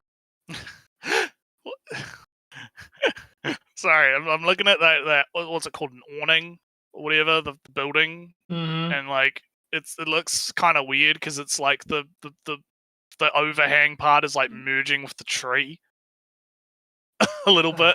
On my screen, at least. I think it's just because my video quality is a little bit lower. No, I'm just kind of looking at the building. We're kind of facing the site directly, but it looks like of course it's a slanted. Yeah. You're right. Yeah, the perspective's us. off. Yeah. When you like analyze it, you also notice like the sign has like got gibberish on it. Yeah. I'm just kind of the roof that it's slanted towards us, but the wall is flat. Yeah, Right. yeah, the perspective's wrong. Yeah, you can tell. And then it's like, oh damn. Yeah. And also the rail tracks, they're way too narrow, even at that distance. When Yeah, it's yeah. the rail tracks that are merging into the main rail track are way too I remember narrow. when this. I remember when this came out and people were like ripping it apart. But I missed just it, but- this year, we've oh my god! Oh no, that's Oh no! that mount. The tunnel and the mountain and the. Oh no! Okay. We got to get through this. We can't keep pausing to point out all the crazy shit. seen the release of Twins Hina Hima, a new anime that claims to be the world's first 95% AI created anime. Though if you were to look a little deeper, that claim seems to be very heavily exaggerated. The underlying theme of all these productions that I've mentioned is that while yes, they were made with AI assistance, none of them were made fully with AI. However, the more and more these studios experiment, the more they're going to figure out ways to incorporate the technology. And this is something that's actually being very heavily encouraged by the Japanese government. Just last year, Japan's Agency for Cultural Affairs drew up a document titled General Understanding on AI and Copyright in Japan. It's basically a document that details the legality of AI's use in official productions in the entertainment industry. And the guidelines for what is and isn't allowed are actually very lenient, which is kind of shocking given Japan's more reserved nature. Not only are It's not. Yes, though it is. You get a subsidy when you use AI because AI is a thing, and Japan wants to be an AI powerhouse because that's the fancy thing to do. So the more AI users, the more industry you have in AI, how more of a value, how more interest there is. Because the way the government's looking at it is they were like, oh shit, China and America are like fucking killing this shit, right? We need to get a slice of the pie, right? We need to get in on this so that we don't get left behind, right? Which is an understandable, like, it's an like from a governmental perspective, that's an understandable way to think about it, because it's, you know, you don't want the country to be kind of left in the dust, right? But it's not like that Japan is demanding or even mandating the use of AI. Yeah, it's God, I hate the whole like, oh, everything the Japanese government does is like some grand fucking conspiracy. You know, like literally everything Japan does is like some kind of fucking weird like nonsense. You know, like, okay, this might be a little bit off topic, but did you hear about that like Hafu manga that everyone's been kind of like going on? I have to say, so there's this manga. There's this manga. Okay, hang on, I'll explain. So there's this manga that is like about like black Hafus in Japan, and Viz Media was promoting it very wokely, right? Like, to like, from what I understand, the actual manga itself is fine. Like, there's not actually any weird shit in it. It is literally just a story about what it's like to be a Hafu in Japan. But the way it was advertised was very like, oh, it's all about the microaggressions and the plight of the poor black man, right, kind of shit, right? The normal stuff it's normal outrage marketing, right? So people were like looking into it, and they found like connections to BlackRock and fucking the Cool Japan fund was involved in some way or whatever, and you know, everyone's kind of going crazy about industry plant or whatever. But again, you look into like the Cool Japan fund, right? The Wikipedia page, right? And it's like literally fucking nothing. Yeah. It's literally fucking the page for like criticisms is bigger than the page of actual shit the fund has done. And the fund isn't even like performing that well right now. No, we talked about it before, like right? It's basically a field project and just meanders forward with no. Well, hang on. I'll just bring it up again because I like looked into the wiki page specifically for this thing. So basically, right now, Deputy Director described its mission as brand Japanese products, uniqueness of Japanese. So yeah, it talks about the amount of money with a budget of 19 billion. Japanese government confirmed the Cool Japan Fund. Okay, so 50 billion yen, so 500 million over 20 years, with a target of 60 billion, 600 million via private investor partnerships. However, the Nikkei Asian Review reported that within 5 years, the fund suffered per-tax losses totaling 10 billion yen, right? And many projects failed to deliver earnings. Since June 2018, the management is being led by Sony Music, right? And then you look at the timeline, right? So, like, it is established in 2013, right? Cool, the Law of Cool Japan Fund, right? And then okay, it worked on, like, as you said, like a couple of projects, right? It made a website for some location, right? There was a store collab thing. They did some investments in some new management stuff. Like, the only thing that's like major is like in 2019 they invested 30 million into Sentai Holdings, so Sentai Filmworks, right? And they were produced that's like the anime Rina no Ragan, and that's the only anime. Well, it was also like basic because it doesn't bring up that specifically, but it just talks about how they invested that much into Sentai, and that was mostly in response to like the COVID pandemic because they thought, after the COVID pandemic, anime, whatever. And then you look at the criticism section, and it's just paragraphs. This is 2, 3, 4 paragraphs. I think the funniest one is the one at the very end. So. And this is the one that got me because I'm like, how the fuck are the Namking phone shutter people that just constantly rag on Japan being like a hellhole, right? Why didn't they jump on this, right? In 2017, a senior executive and several other senior male employees of the Cool Japan Fund Incorporated were accused of sexual harassment targeting female employees of the fund. The employers formed a labor union in order to fight back against sexual harassment. In the same year, the Nikkei Review journalists criticized the fund's ambitions because of their lack of strategy, discipline, gives rise to unprofitable projects, and there's possible conflict of interest by executives. In 2018, Japan Today reported that it was too soon to consider it grossly incompetent or corrupt, but at the very least, it is underperforming for now, right? So... Yeah, the grand conspiracy, Ellie. The grand cool Japan conspiracy, hiding the war crimes with anime, governments funding the big, and it's like, it's just like a corrupt fund where sexual harassers are and giving money to their friends for projects that never come out. But yeah, giving money to their friends for projects that don't fucking end up doing anything, right?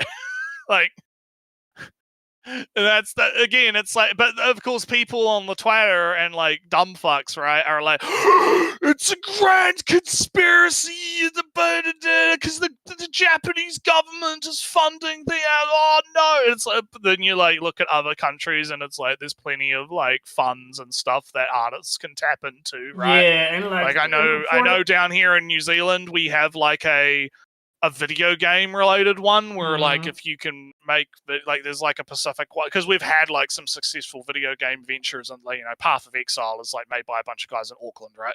So like the government was like, oh yeah, we'll make like a $30 million or whatever fund thing if you can like meet the criteria. We'll give you like $1 million to start your like game studio or whatever, right? Some shit, right? Like it's not unfucking common for countries to have programs designed to assist the arts, right? It's not fucking some grand conspiracy to downplay the big war crimes or some shit, right?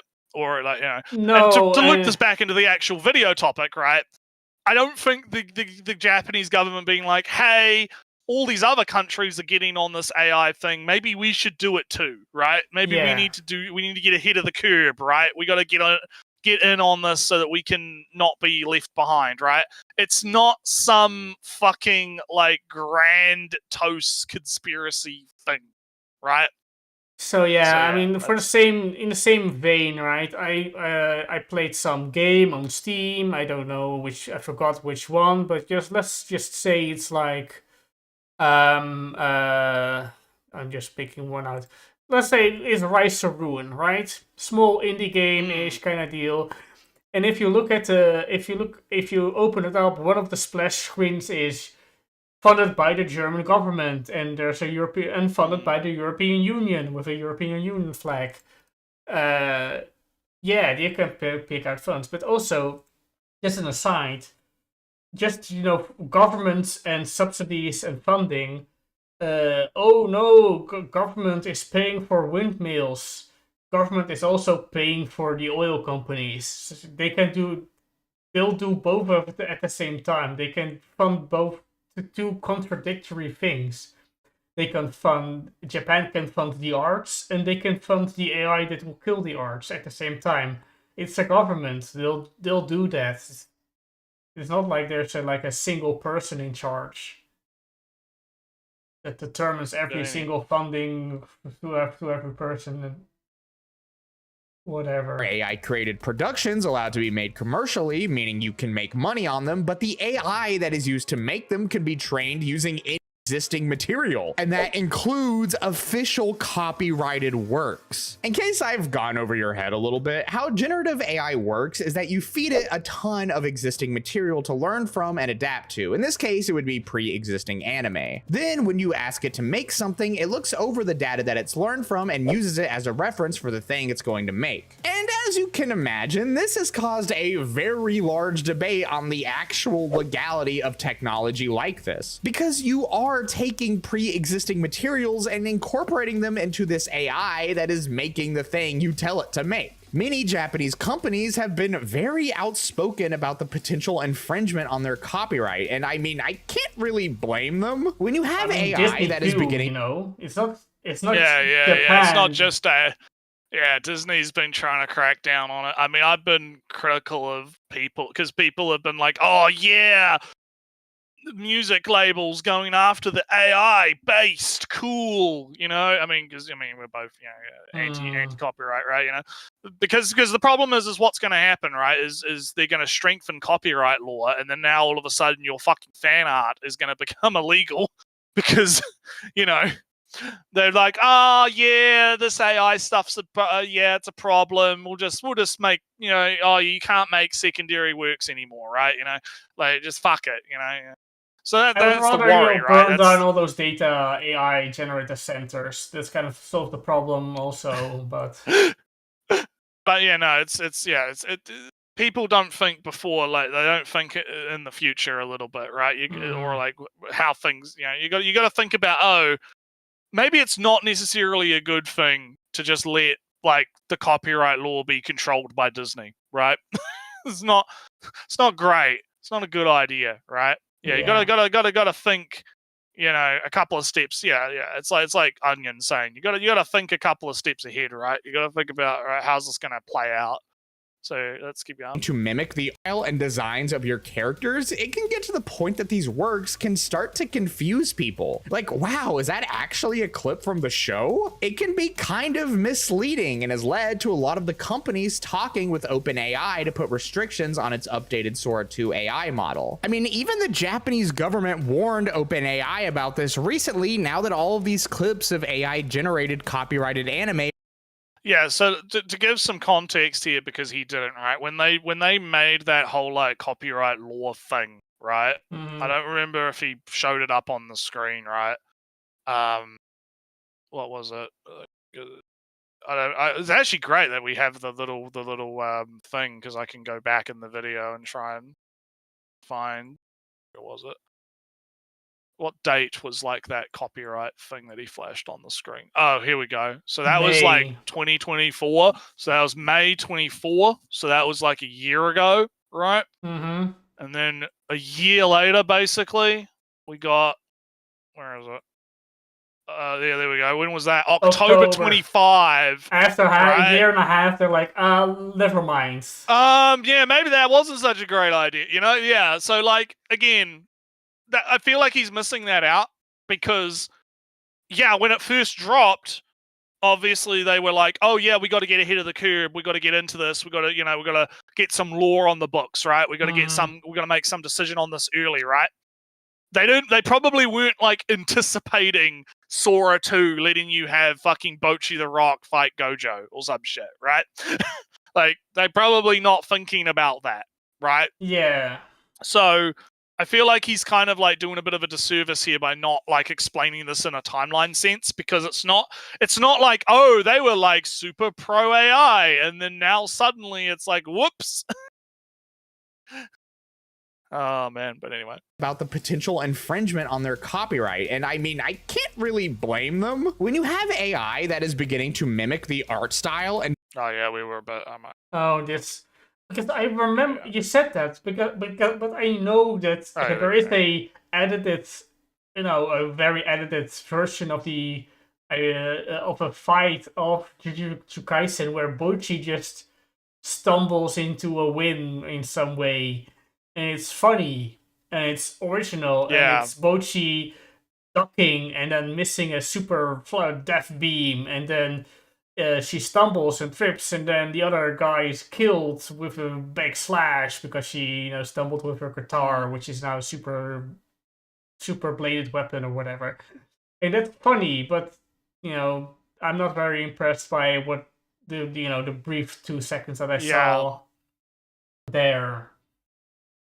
So anyway, Japanese government warned OpenAI about this recently, now that all of these clips of AI-generated copyrighted anime are circulating about. Despite the fact that the government is very lenient in terms of the materials used to generate the content that's created still isn't allowed to blatantly steal another company's work. With all that said, though, this still doesn't really stop people from making AI anime in general. Sure, you can't straight up just make your own Dragon Ball anime with AI and sell it. That would obviously be illegal, but you can make something with original characters and plots that is heavily inspired by it. It's the same way how an artist like Eiichiro Oda was heavily inspired by Dragon Ball, but he still made something that is uniquely his. And this is how a lot of people feel the future of anime and manga is going to go. That eventually pens and tablets will no longer even be necessary. People will just give their AI an idea and it'll create something. Maybe there'll be some human intervention here and there, but for the most part, it'll be a computer. There's a lot of people in the industry that feel as though AI has become an inevitability for anime production. Shoji Kawamori, the creator of Macross, has expressed this before in the past. From a cost and speed perspective,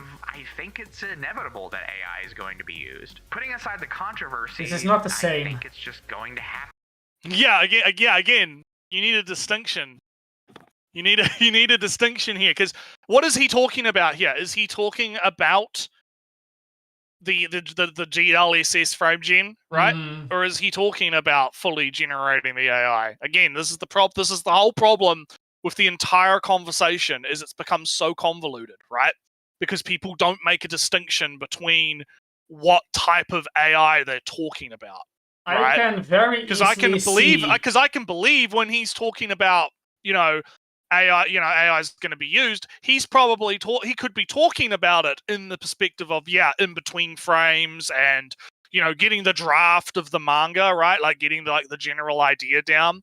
Like, I know a lot of artists have been like using AI to like generate poses and stuff, right?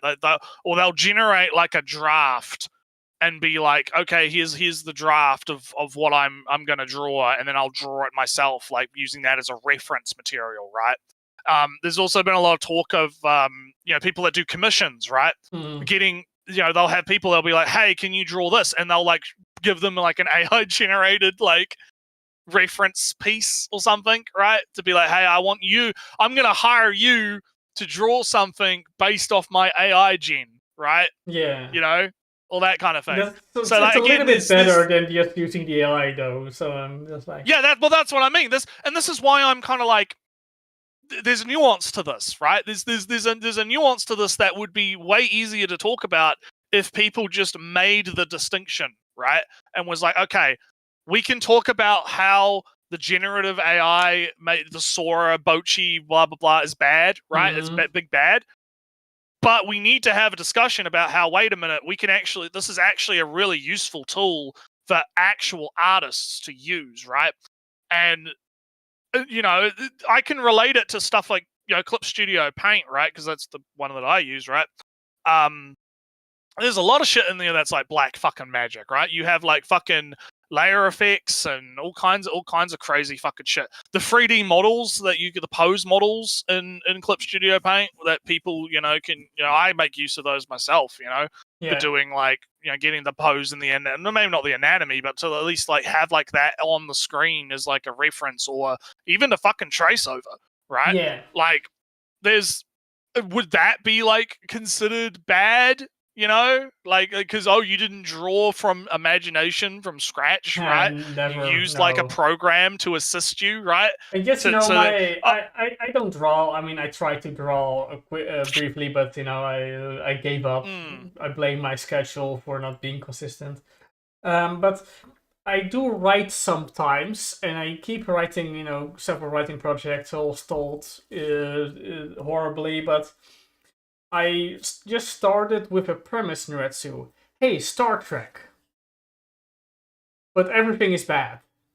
What if I imagine a universe which is as advanced as Star Trek, but everything is just terrible? I don't see an AI... If I feed an AI with Star Trek, and then ask the Star Trek, now do the opposite. Will the AI be able to do that? Will it just play the events in backwards, because it's the only concept of backwards it can do? Because I just imagined a horrible dystopia of space travel and whatnot. I don't see AI in a very long time being able to, generate a opposite, an inversion in that sense. It just doesn't have it doesn't have an imagination to do so. Right. So I don't think that ever, even Shinkai's, future,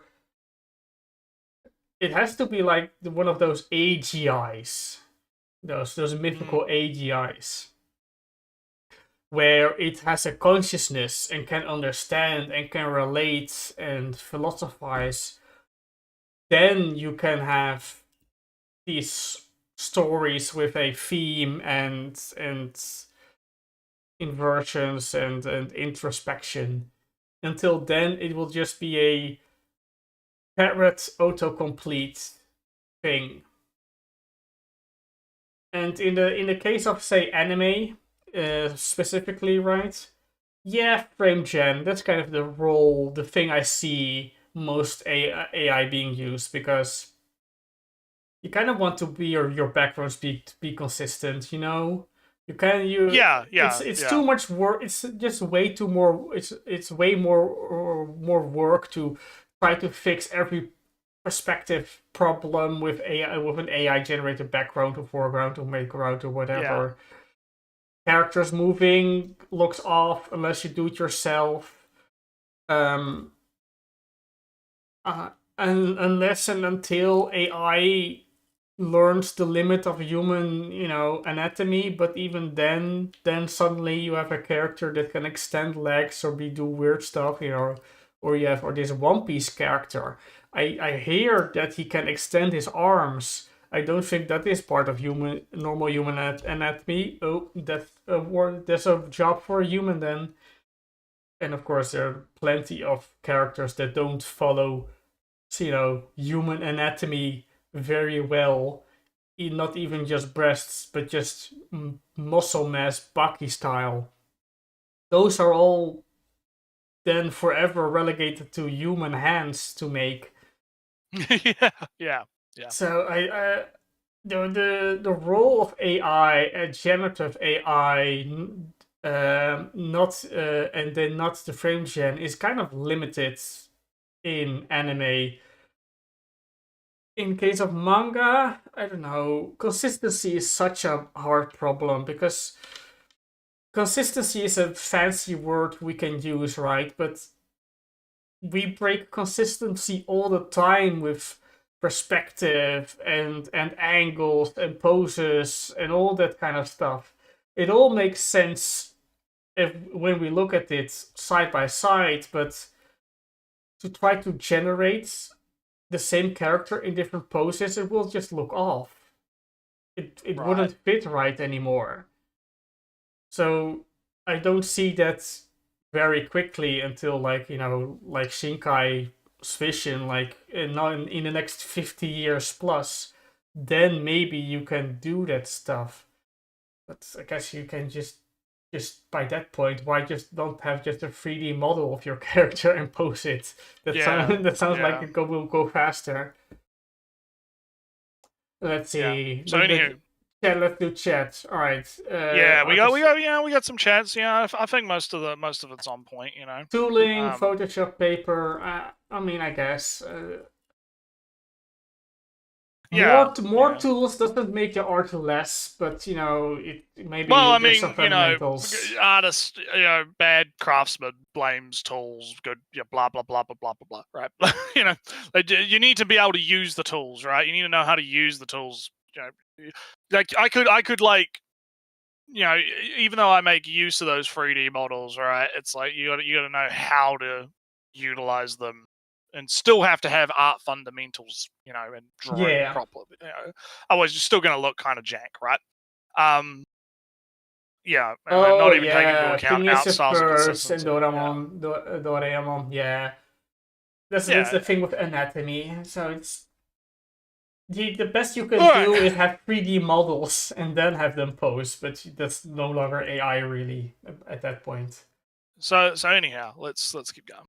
AI of Pandora's box. Now that it's open, there's a very good chance it's probably not going away anytime soon. The anime industry has been suffering from labor shortages recently, and I can see how it would make sense from a bigwig's perspective to fill those unoccupied positions with AI that will basically do everything for way cheaper. That said though, I feel as though this doesn't have to be an inevitability. The reason why the anime industry is facing such a shortage of workers is because this industry just isn't very appealing to work in. If you're starting out as an animator for an anime production, chances are you're going to have to work a brutal schedule for pay that won't even cover your living expenses. Why would you want to pursue a career in animation if that's what's waiting for you? Perhaps if these production committees would just pay the studios a little more, this wouldn't be happening. You don't have to eat foie gras every weekend. The reason these labor shortages exist isn't because people aren't interested in animation, it's because this industry is abusive and treats its animators like trash. If the conditions for animators were to improve, I'm sure there would be many young, passionate animators who would be more than happy to try and make a name for themselves. And well, that's what I've always admired about anime and manga as a medium. This industry was built on the backs of people who were passionate about their art and just...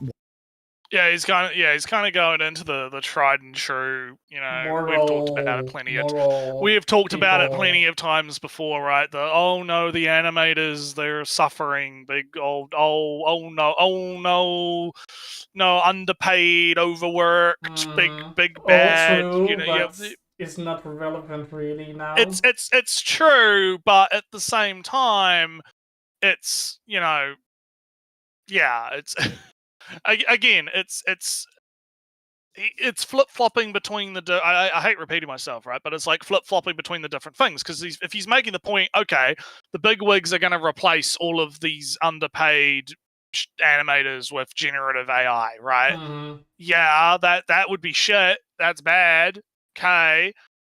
However, again, he's bringing this up, but it's like it's not really like a solution to the problem. Like, I don't think if they paid animators more, right, that's going to solve the fact that AI is going to now be incorporated as a tool in the toolbox, right? To use Good Onion's point in the chat, right? Like, it's not that doesn't close Pandora's box, right? It doesn't actually solve the problem. Like, this just feels like a virtue signal, right? A little bit, where it's like, oh yeah, I know about the poor, animators and the underpaid and the bad work conditions. I'm totally, it's bad, big bad, okay? No. All right. I don't know. I mean, Anyway. it is a thing he cares about enough. I mean, I care too. Well, yeah, but it's just like in the context of the video, it comes off as like, oh, the poor artists, It's like, yeah. But then what are we gonna do about it, right? What are we actually gonna do about it, right? Are you gonna he better fucking shill like the animated dormitory project or whatever, or something. But even then, it's like, you can donate to that, but like, what are you gonna,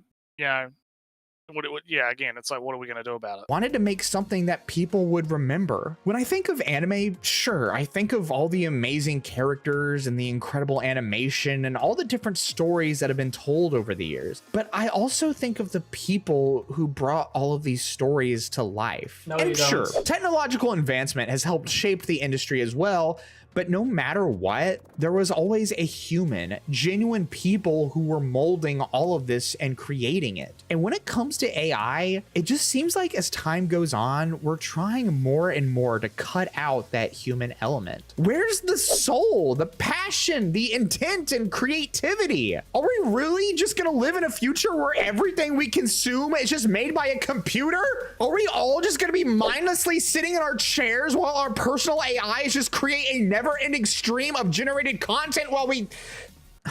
This is kind of actually reminding me of something. I swear it's like on the tip of my tongue. I can't place it though. It's, oh my god, wait. Oh my god, you guys, it's the people from WALL-E! They predicted it! This is what we're heading to! Oh my god, there's no way to stop it! Oh Jesus, is this really the future? Is this really the future you all want?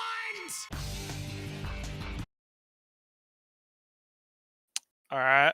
Sure. I was a bit late. I'm sorry, people at home. I should have lowered the volume a little bit earlier in the screening. I was like, where is he going with this, right? I was like, that's why I didn't pause it. I was like, where is he going with this? And it's like, oh, okay. It's a joke.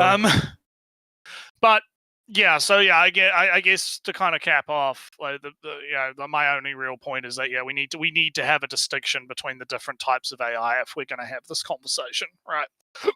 And we need to kind of like figure out sort of where the boundaries are going to be, right? And what we're going to be acceptable of versus what we're not going to be acceptable of. Because I do agree that once the box is open, right? Like I knew that the moment like this AI stuff started like pop on the scene a few years ago, it's kind of like, yeah, no, this is just going to be a thing now, right? Like there's no way to kind of put this back in the box, right? So we're going to have to see kind of what happens in the future with it. But I mentioned like the Hideo Kojima quote because Hideo Kojima like kind of I'd have to go find it again, but he had a quote that was something along the lines of, it's very similar to one of the other people quoted in the video where it's like, look, I'm not, AI is interesting. I kind of want to use it, but not for like generative AI, but for like, just doing like the boring work, the stuff that takes too long to do. It's going to help us, be able to create more things in more time and not have to worry about, that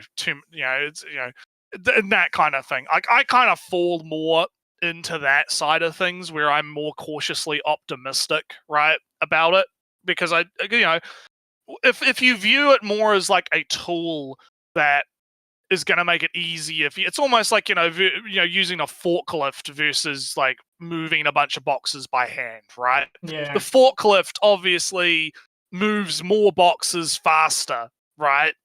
And can handle larger loads than like a single human body can, right?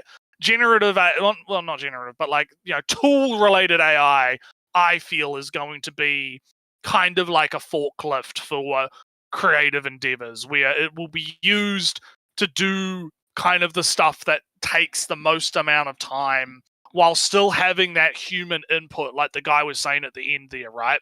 Like there still needs to be the human element of the creative process, right?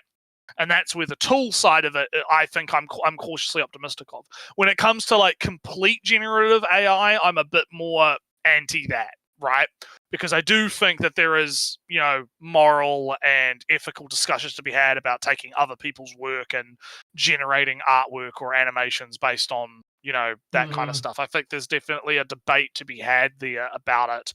And I think that, yeah, if you're just using the AI to generate never-ending fucking slop, right? Thousands of the that's just same images again and again. just thousands of the same anime style Navi AI, nonsense. Then I'm kind of like, yeah, no, that's not great. We need to kind of clamp down on that, right? But yeah, that's kind of my stance on it. I don't really have much else to say on it. AI. I mean, I don't read many articles about AI, but sometimes I see some of them, and most of them, the most I saw, besides AI bubbles in the economy and whatnot, is that there isn't just enough data in the world to train AI to any competent level.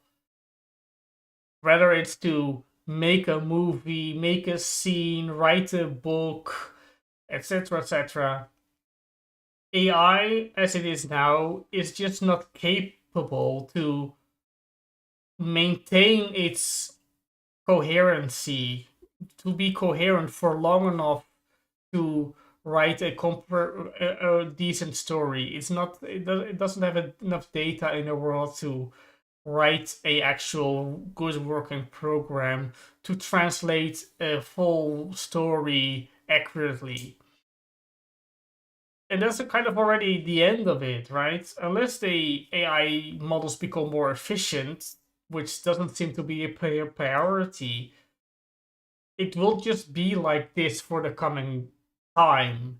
And then its best use will be, I guess, in between things.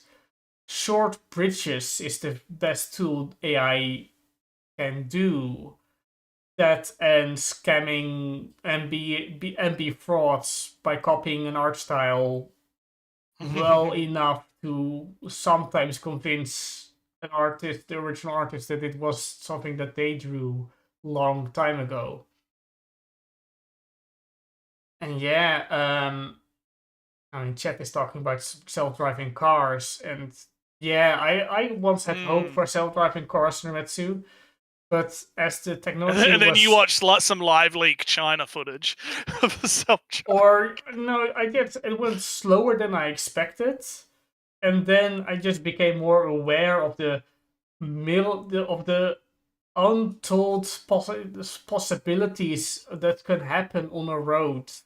And sure, America car roads where you can't cross the street without a intersection thing, without a walk here sign in America. You can't walk across the streets. Well, over here you can. In almost all of the world, you just can. How are cars going to cope with that? I was in Japan for a bit, and so every alleyway is just a asphalted, alleyway where cars just can weave in between pedestrians and cyclists and whatnot.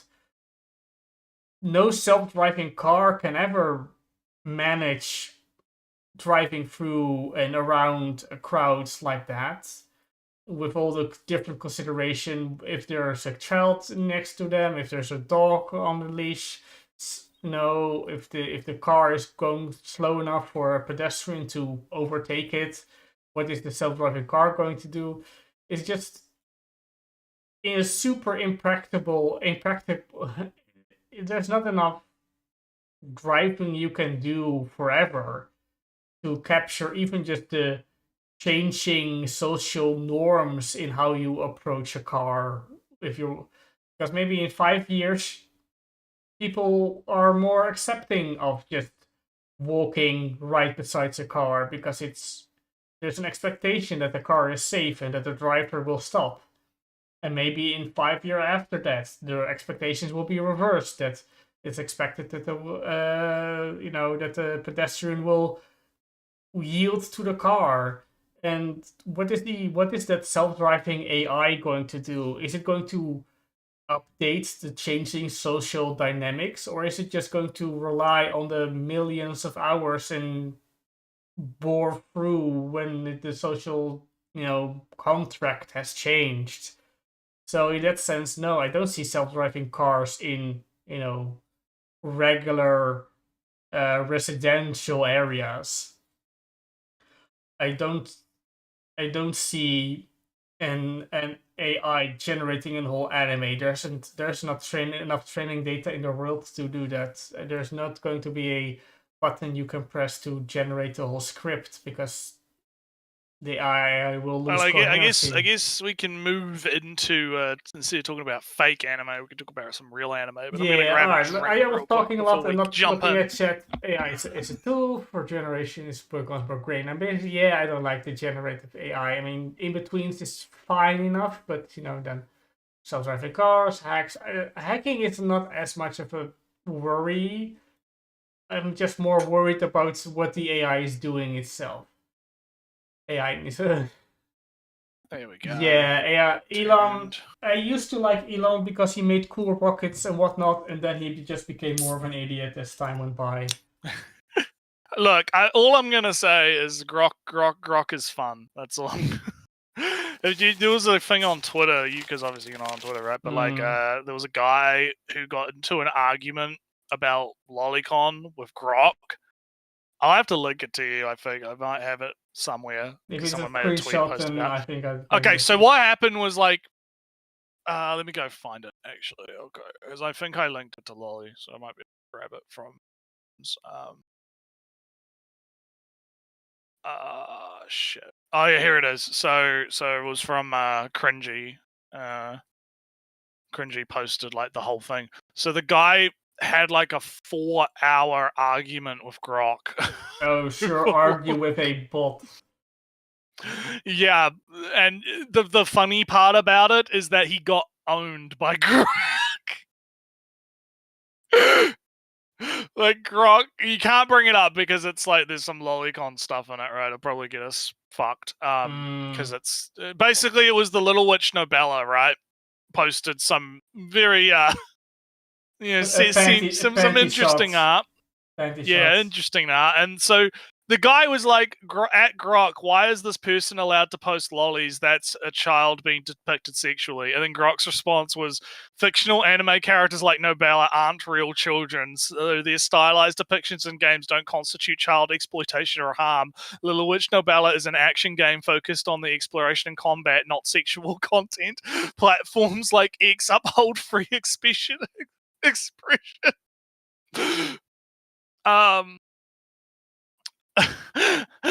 And then the guy's like, okay, Grok, I'll just report the image and see if the support team agrees. Reporting fictional anime art like Nobella's won't violate X's rules on child exploitation, since no real harm occurs. Support teams follow policies prioritizing freedom of expression for stylized, non-real depictions of subjective offense. Fantasy and reality are distinct.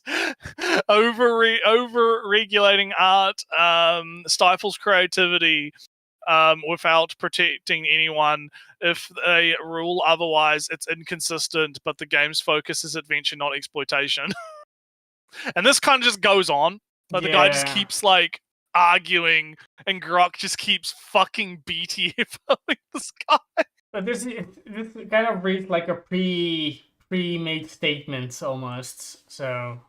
Well, I don't know, but it's I've reviewed the image closely. It's a standard official artwork. Like an AI can actually review an image. I've reviewed the image closely. It is standard official artwork for the Little Nobella developers, featuring the game's fictional protagonist and a non-explicit. So this is what I mean by I think the AI's doesn't get it, right? But it's still funny, right? A non-explicit pose, stylized designs that don't depict real children. Yeah. But like again, like you look at this and like it just keeps going and going and going and going and going and going. And the guy is like arguing with Grok like it's a fucking person. And it's so fucking funny. It's so fucking funny, dude. It's great. But yeah, I'll link it in the chat if people want to go read it. Go read it themselves because Cringy like screen capped the whole thing. So there you go, guys. I put it in the chat for you so you can read it. Just bear in mind, like I mean, look, I'm gonna be honest. Like, yeah, the Nobella picture is pretty fucking erotic, right? Let's be real. Like that is pretty erotic, but at the same, and Nobella is well known for that, right? Like that's their thing, right? They fucking like commission official like R18 dojins of that shit, right? Like I'm sorry, it's while the game itself doesn't really have any like overt content in it, right? Really that much. They're definitely lolicons, right? This you can't argue otherwise. However, in saying that, it is very, very funny to watch a guy argue with an AI like it's a real person. Yeah, it's very entertaining. I mean, it's usually it will get you the same result to you too. But yeah, let's talk about time to talk about real anime. Real anime. Let's nurse your button 1 or 2. I already kind of forgot which shows were on the list. We'll go button 2. We'll be daring today. All right, button 2. It's Digimon Don't Touch every day. Okay. So I guess I'll go left to right. So the Digimoons. Basically the TLDR of what's going on in the Digimoons is our boy is realizing that Digimon are actually fucking sentient. Because he starts off the episode being like, oh, I don't trust these Digimon. You're not a real creature. You're just a program. You're an AI. You're an AI, right? You're not real. Grok, fuck you. You're not real. I'm gonna argue with you for 4 hours now. But it's typical Digimon affair, really, right? Where it's like, yeah, he's coming to realize, oh wait, no, Digimon are actually like fucking creatures. With sentience, right? As well as like he has this preconceived notion of the bounty hunters I'm working with, they only care about the money, they don't care about saving people that have had their essence fucking extracted or whatever, right? Oh, it's big, they are. But then it turns out, oh no, the company I'm with, my bounty hunters are the good ones, Ellie. They don't delete the Digimon. That's big rule. No, we don't kill Digimon for money. We do other thing, right? So very standard episode.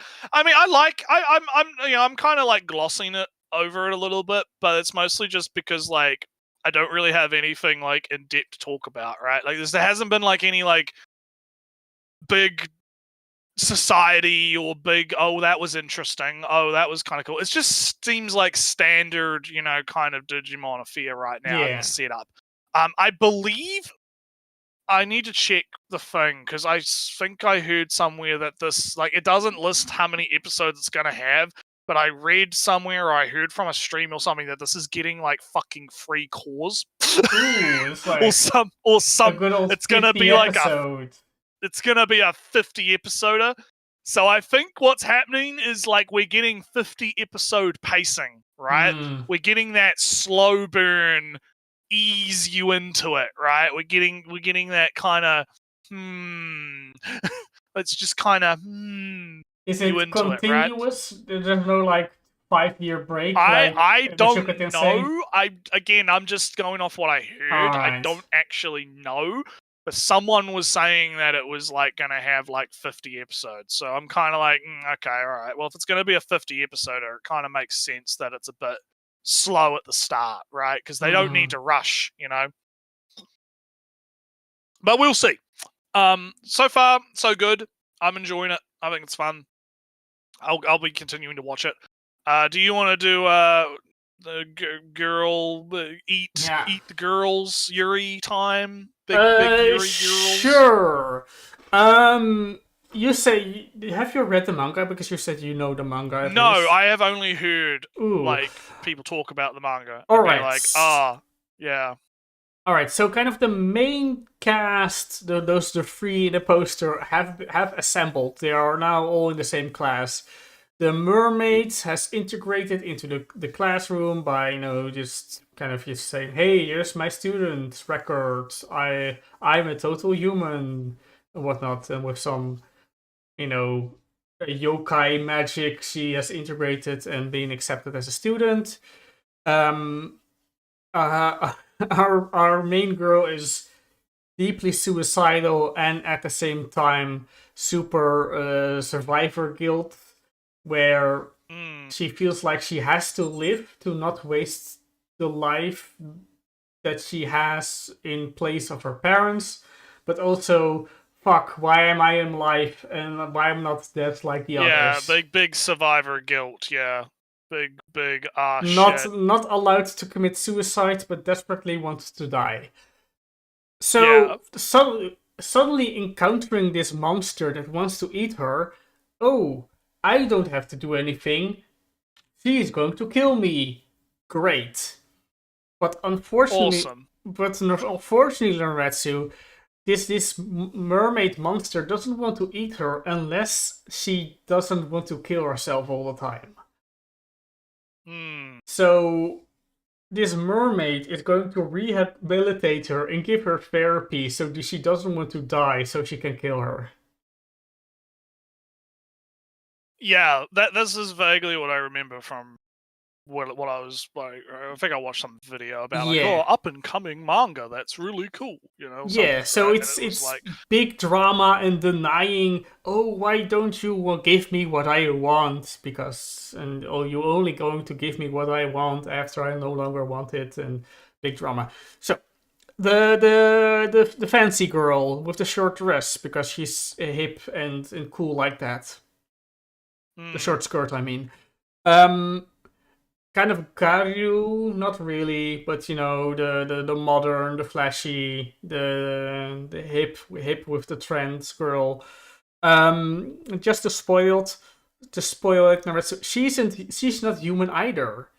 She's the one that's protecting this main girl all the time because this main girl is super irresistible to the yokai, and mermaid has been just killing all yokai that comes near her. How has she been able to survive until this point? Well, because this friend of her has inserted herself as her childhood friend when she wasn't really. She's only been there for like also so many years, and mermaid has now revealed that this girl, who is kind of a big fox yokai, forced to have revealed that she's not human either, and that's kind of the end of the episode. So it's not clear that the fox girl, as I'm now going to call her, has aims to eat main character as mermaid does, because she's been very protective of her. Although yokai don't necessarily follow the same human morals, of course. The whole idea of, hey, I'm going to make you enjoy life, and afterwards I'm going to kill you. Not because, and I'm not going to get, be all sympathetic or whatnot. I'm not human. I don't have those moral code feelings. I don't feel those feels. No, your meat. I'm going to make you tasty, and I'm going to eat you. That is a promise. I'm seasoning. Just because you no longer want to die doesn't mean that I am now sympathetic and not going to kill you. I'm going to kill you. The good old monster morals. But I do have to say, this is more of a bit of too much of the drama side-ish. The reveal that the childhood friend is also a monster, and she has never had any real friends. The memories that she has of this childhood friend were fake, and whatnot, is kind of a extra drama on top of it, which I didn't think. She being heavily suicidal was already big drama, I don't really feel that the childhood friend was also in on a deception and fake was really needed in terms of drama. Only in this sense, I guess the only benefit to the story is that it would put puts kind of a equal power level opposing force to the mermaids. Although I could have, accepted that this fancy girl, the fashionable girl, was from a line of yokai exterminators, blah blah blah blah blah. That would have made sense to me, but making her yokai, I guess, also puts her on the power level thing and makes her motives like her own instead of like a secret family tradition or a hidden cult that she could go and call up and help call for reinforcement. Anyway, I personally didn't feel like it needed more drama than it already did, and then it introduced more drama. Yeah, I had this on the planning, but I've kind of like, because I just haven't gotten to it, so I guess it's good to say that it's dropped, Oh yeah, for you, I'm still continuing it Yeah. on. Do we want to talk about the boy that is touching all the girls? Yeah, he's he do be touching the girls. So I think so we get introduced. It's almost like a two-parter, right? We get a two-parter, right? With our what is she? The soccer girl? I can't remember. She's with the one of the girls, right? the blue accents, blue girl. Yeah. Now she is like, oh, I want to make this guy fall for me. Why is he not reacting to my advances? Nah, not even like fall for me. I want to just have him dance in my palm, and he's not doing anything. That's weird.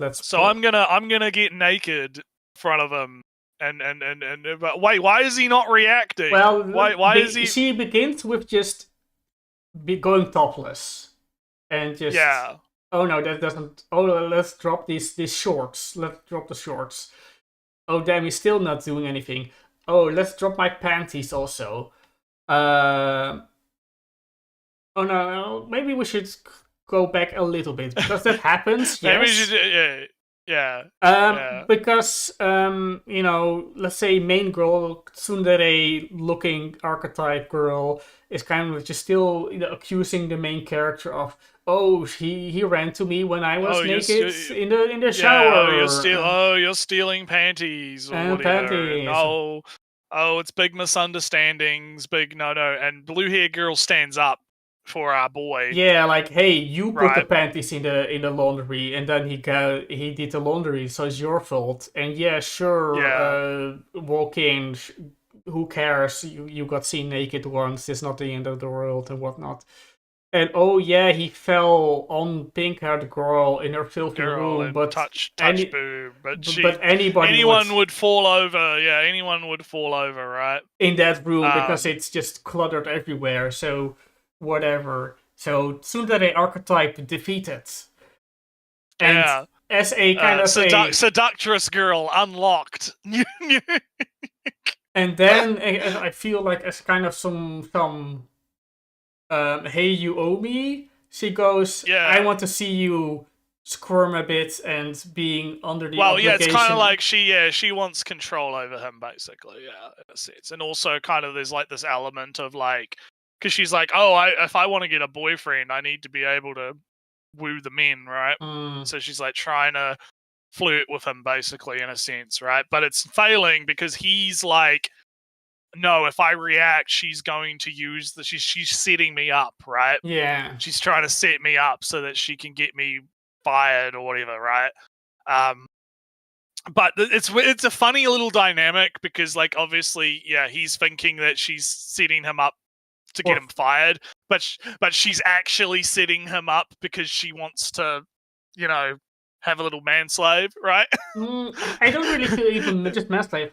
Just start with, oh, he owes me? Let me push some limits to see him squirm. That will be funny. Yeah. But then he doesn't react, so and she has to keep upping the ante, yeah. And then it just, her motivations shift a little bit from, I'm fine with being naked in front of him, but I just want to see him do something. And to cut to the end, besides, say, purple-haired girl, top left, walking in and with her moaning with the massage or whatnot to go, oh yeah, I don't mind. Just continue having, just having sex. Yeah. Just continue having sex. I'm cool. And it looks like she's kind of those those fan fiction author kind of deals. Yeah. It looks like the setup for who's gonna Send be she's a me Fujo or some shit. not super shy in a sense. I'm kind of that archetype is cool, but if she's I'm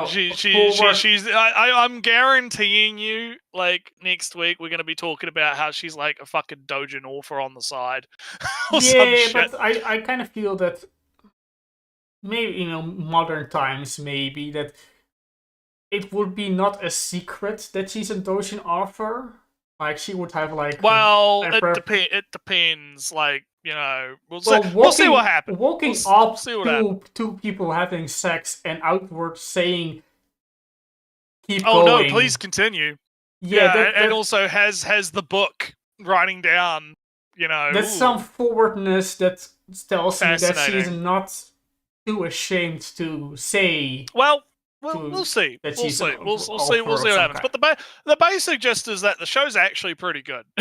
It's kind of what we're getting at. And it's actually pretty good. Like it's a short form show, but the animation's pretty well done. For a short form. It's quite kind of confused when she was not completely naked. She still had her panties on, topless but panties on, and then there was an image of her being completely naked, and then her panties were on, and then she took her panties off, so then she was completely naked.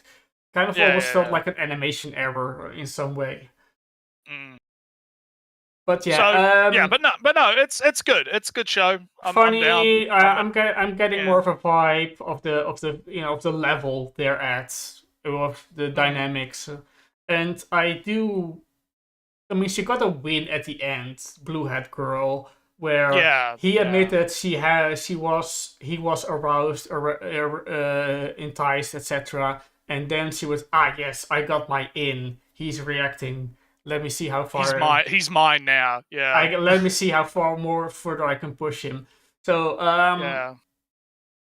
he gets even though that it's still building a rapport. It's still getting characters to interact and know each other or whatnot.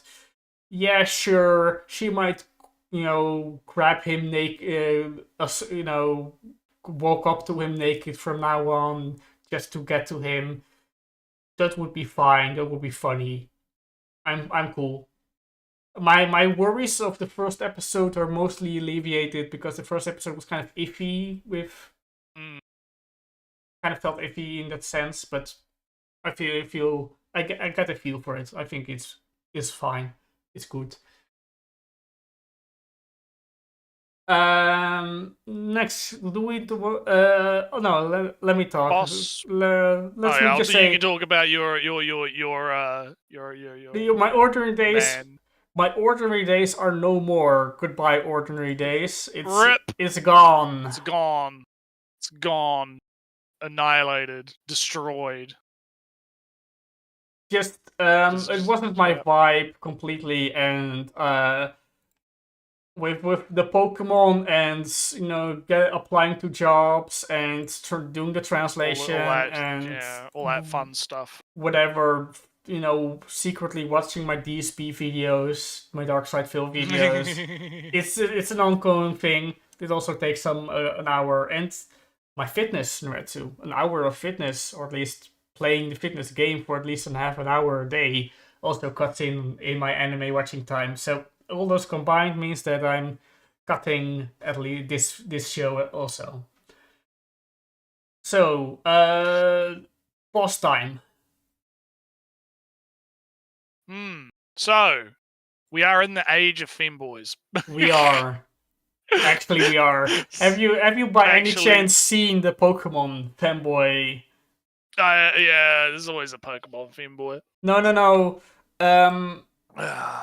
I know that on the Twitter, at least, or maybe elsewhere too, on Blue Sky, people have been sharing cross-dressing tips which clothes you can have your male character wear to optimize for the female, to emulate most the female shape, so you can most convincingly cross-dress your character.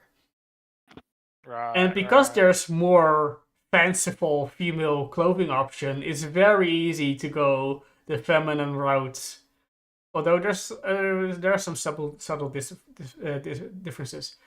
Although Naretsu, I have picked a female character as my Pokemon trainer, and I have some fun with dressing her up in more androgynous clothing, like kind of baggy clothes, a little bit more wider pants. I think she's cool. But that aside, yes, Pokemon. So also the reason we're talking about fanboyish. this is because we're introduced to the sheepy, because basically what happens is our girl comes in, has big fight with the sheep, big fight with the big sheep. You know, oh wait, you're actually her. You're literally her. Yeah, You're literally her. my oh master. God. Oh shit. And then our sheep turns into a femboy because it's established way later in the episode when they were, talking about, oh, what are we going to name how are we going to design the characters for the NPCs? What are we going to do, right, for the thing? Oh, the guy that plays the dwarf with the big beard is like, this is the age of the femboys, make it a femboy. It's fucking great. And then we also have we're introduced to kind of the demon side of things because the demon was manipulating our Aris sheep. girl, our girl, right? Our femboy, manipulating the femboy. Oh, you want the big revenge, time because the humans bad. You could kill the humans. Big revenge. Go do revenge, but it's all just so that they can soften up the humans for the demons to come in and fuck them up, right? And so our fella shows up, right? And is kind of like, yeah, you're a fucking dipshit. Yeah, and and then the demon's like, well, fuck you, and starts zooming around. Oh, I have the power of fire and ice. I am one of the 8 fucking demon lord fucking general blah blah blah. He's zooming around like a fucking like zoomy, right? Just bing bing bing bing bing bing bing. And then he comes in for the attack, and our boss girl is like, shut the fuck up. And just punches him into the stratosphere. Oh man, it's very I made the meme about, we have Overlord at home, right? We have Overlord at home.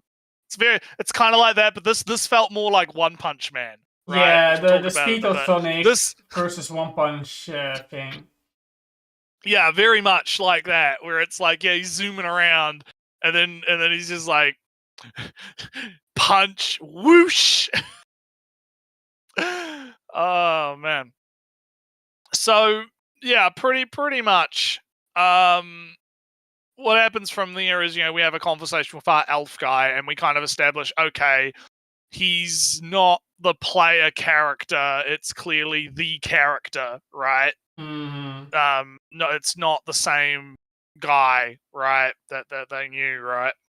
Though and so he does remember her boss character's memories a bit of how they how they are friends in this world. So there is still a connection, but it's not, the player memory, player character. Yeah. So yeah, there's some interesting stuff. It does capture the Overlord sadness of being alone in that moment a bit. Kind of just like the Ainz with the remnant, seeing kind of the the personalities and the mannerisms of his friends in the NPCs they have created, etc., like that. She sees something of the player character in the elf person still remaining, combined with the memories that the player has of the NPC character's history with this elf NPC now character. It gets kind of complicated when you talk about two different awareness levels at the same time. I felt kind of the nostalgic longing of a lost time that you would have. We get kind of also the setup for the next sort of arc where we're going to fight the maid, robot maid, I guess, robot maid girl, because they're in the tower and where all the treasure was kept, and they're guarding the tower where the treasure was kept. And also, hey, can you like leave some stuff behind, because technology has like equipment has degraded over time. Because similar to how people don't have long enough lifespans to level to the point where they used to be, right? Now it's also a case of equipment, like the ability to create and craft like the high end gear doesn't exist anymore.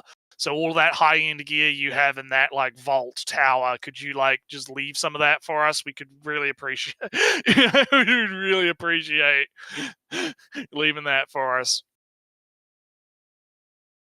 So yeah, set up, but we get like at the very end we are introduced to who's this goddess demon looking girl?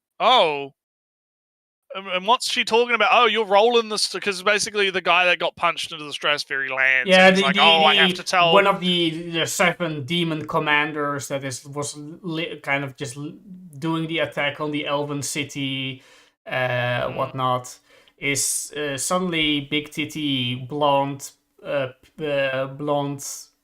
woman with demon horns shows up and goes, and he's like, oh, I have to tell the little imp guy is like, oh, I have to tell everyone that the big, oh, she's back, oh god, oh shit, no, your role in the story has ended, you fuck off.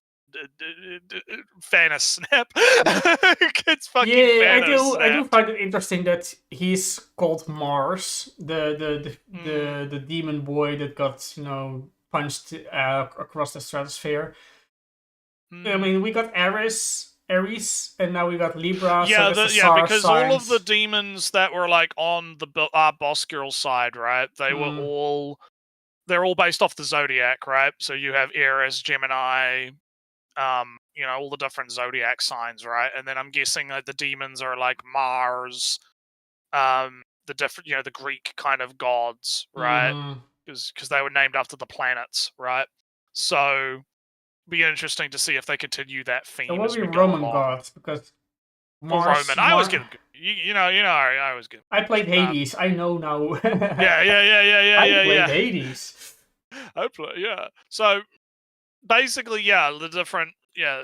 It's interesting how we've got like the different gods, and but we're gonna have to see where this goes, because it is interesting how she just shows up and is like, oh, okay, you no longer exist, bye. Goodbye. I found the dialogue to be interesting, like the way that she described it is like, oh, you're no longer part of the story, right? You need to learn when your time is up. Yeah, it's kind of game character. Makes it imply. It kind of implies that this demon girl, right, is like maybe knows a bit more about what's going on. Like maybe there's there's a bit of implication there. I mean, in the OP, we kind of see that like goddess girl, right? Kind of being like, Yeah, and I'm still more interested in the ending theme where the Yes, I was actually literally going to bring that up as the next thing. Is in the ED. There's like it's all kind of it's standard ED fear with like our side character girl. She's cute song, and she's doing, stuff around the town and whatnot, and having fun, and then you get to like the last little bit, and why is she like faceless and turning static in the little dance? What's Yeah, and What's she is running across modern day Japan and looking at signs of her own of the game she's from and whatnot. So there is a kind of barrier between real and game is kind of being vague, and the last thing is that she turns the TV off where she's on, but then there's a reflection of herself in the TV that she was on. Yeah, there's this. I like, again, discount overlord, but there's some. I like that there is something going on here. And right? It doesn't have to mean And anything, the ED, but it's still. Yeah, the question is obviously remains to be seen whether or not there's going to be some payoffs, right, to this, and it's going to kind of become different, how it differentiates itself, right? But at this point in the story, I'm kind of like, yeah, this is. I'm on board. I'm keen to watch today's episode and see what happens. I'm interested to see what's going on here because it's definitely an interesting show. So I guess I'll talk about Gachi Trash Show. So TLDR, they're in the bar, and the big bad guy's in the bar, and the big bad guy teleports everyone into like a sewer, and uses trash to basically separate our main guy from everyone else. It's the setup for the tournament arc. Oh, all right. Right. Well, it's effectively a tournament arc because it's basically, we need an excuse to separate all of these characters so that they can have their individual like matchups, right? Like you have the guy with like the staff stick fighting the poison hand guy from earlier, right? You have the red-haired girl with the scissors fighting a girl who has hair that has static electricity powers, right? So it's like, I have a good matchup with you because scissors versus hair. Oh, wait, no, I don't because your hair fucking electrocutes me. Right? Bad matchup, right? And so all the characters are kind of getting matched up with their respective tournament villains, right? Who's going to win versus who, right? Kind of deal. And then you also have that juxtaposed between our main guy and this other guy. And the other guy is basically like, hey, you want to go fuck up the sphere with me? These guys you're hanging out with, they don't fucking care about you, really. Like, they're not... You want to go to the sphere and get revenge. I can feel it in your fucking soul or whatever, right? But they're not going to help you with that because they don't really care about going to the sphere. But I want to go to the sphere because I want to fuck shit up there and get revenge, right?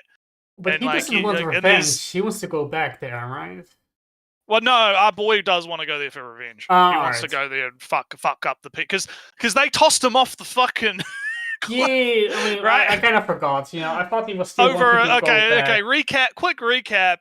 The whole setup is he gets framed for a murder, the murder of his adopted dad, and then they because he gets framed for the murder, they toss him off the fucking cliff, right, into the trash or whatever because they think that he killed his dad, right?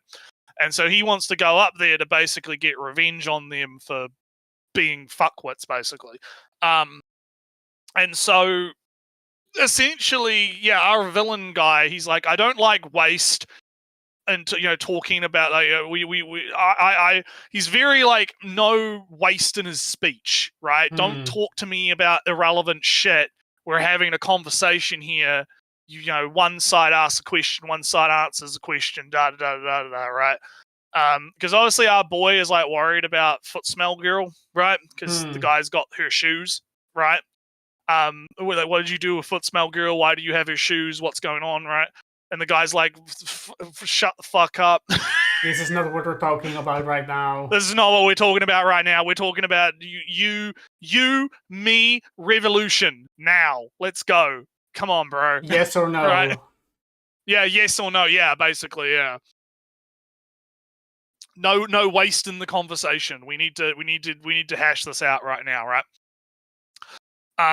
And so that's kind of where it left off on the episode. Is basically we've got the setup for the fights and the setup for, I guess, the debate that's possibly going to happen between the main villain guy and I have a sneaking suspicion because so our main character's like parents are alleged to have been killed, right? And then he had a foster father, right? Mm-hmm. I have a sneaky suspicion this guy's his dad. Oh, all right. And the reason I feel that is because of the ED. Because the ED is like really implying there's like a duality between him and this bad guy, right? Like there's some familial relation.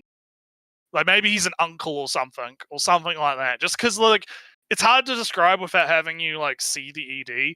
But there's a lot of imagery of like birds and the two different birds merging together and being the same bird, and him and the guy like having the same ideology, all that kind of stuff, or having the same goal, and all these like implications of like, oh, he's like there's something going on there, right? And I'm waiting for like the Darth Vader "I am your father" fucking drop or something to happen, because that's what I'm vibing here from the implications. But we'll see. We'll see. Yeah. We'll see what happened. It's been, I'm into the show. I kind of like it. It's kind of stylish. We've got a new OP as well as the new ED. We got Mori Calliope coming in for some fucking rap for the OP. She gets a bunch of EOP things.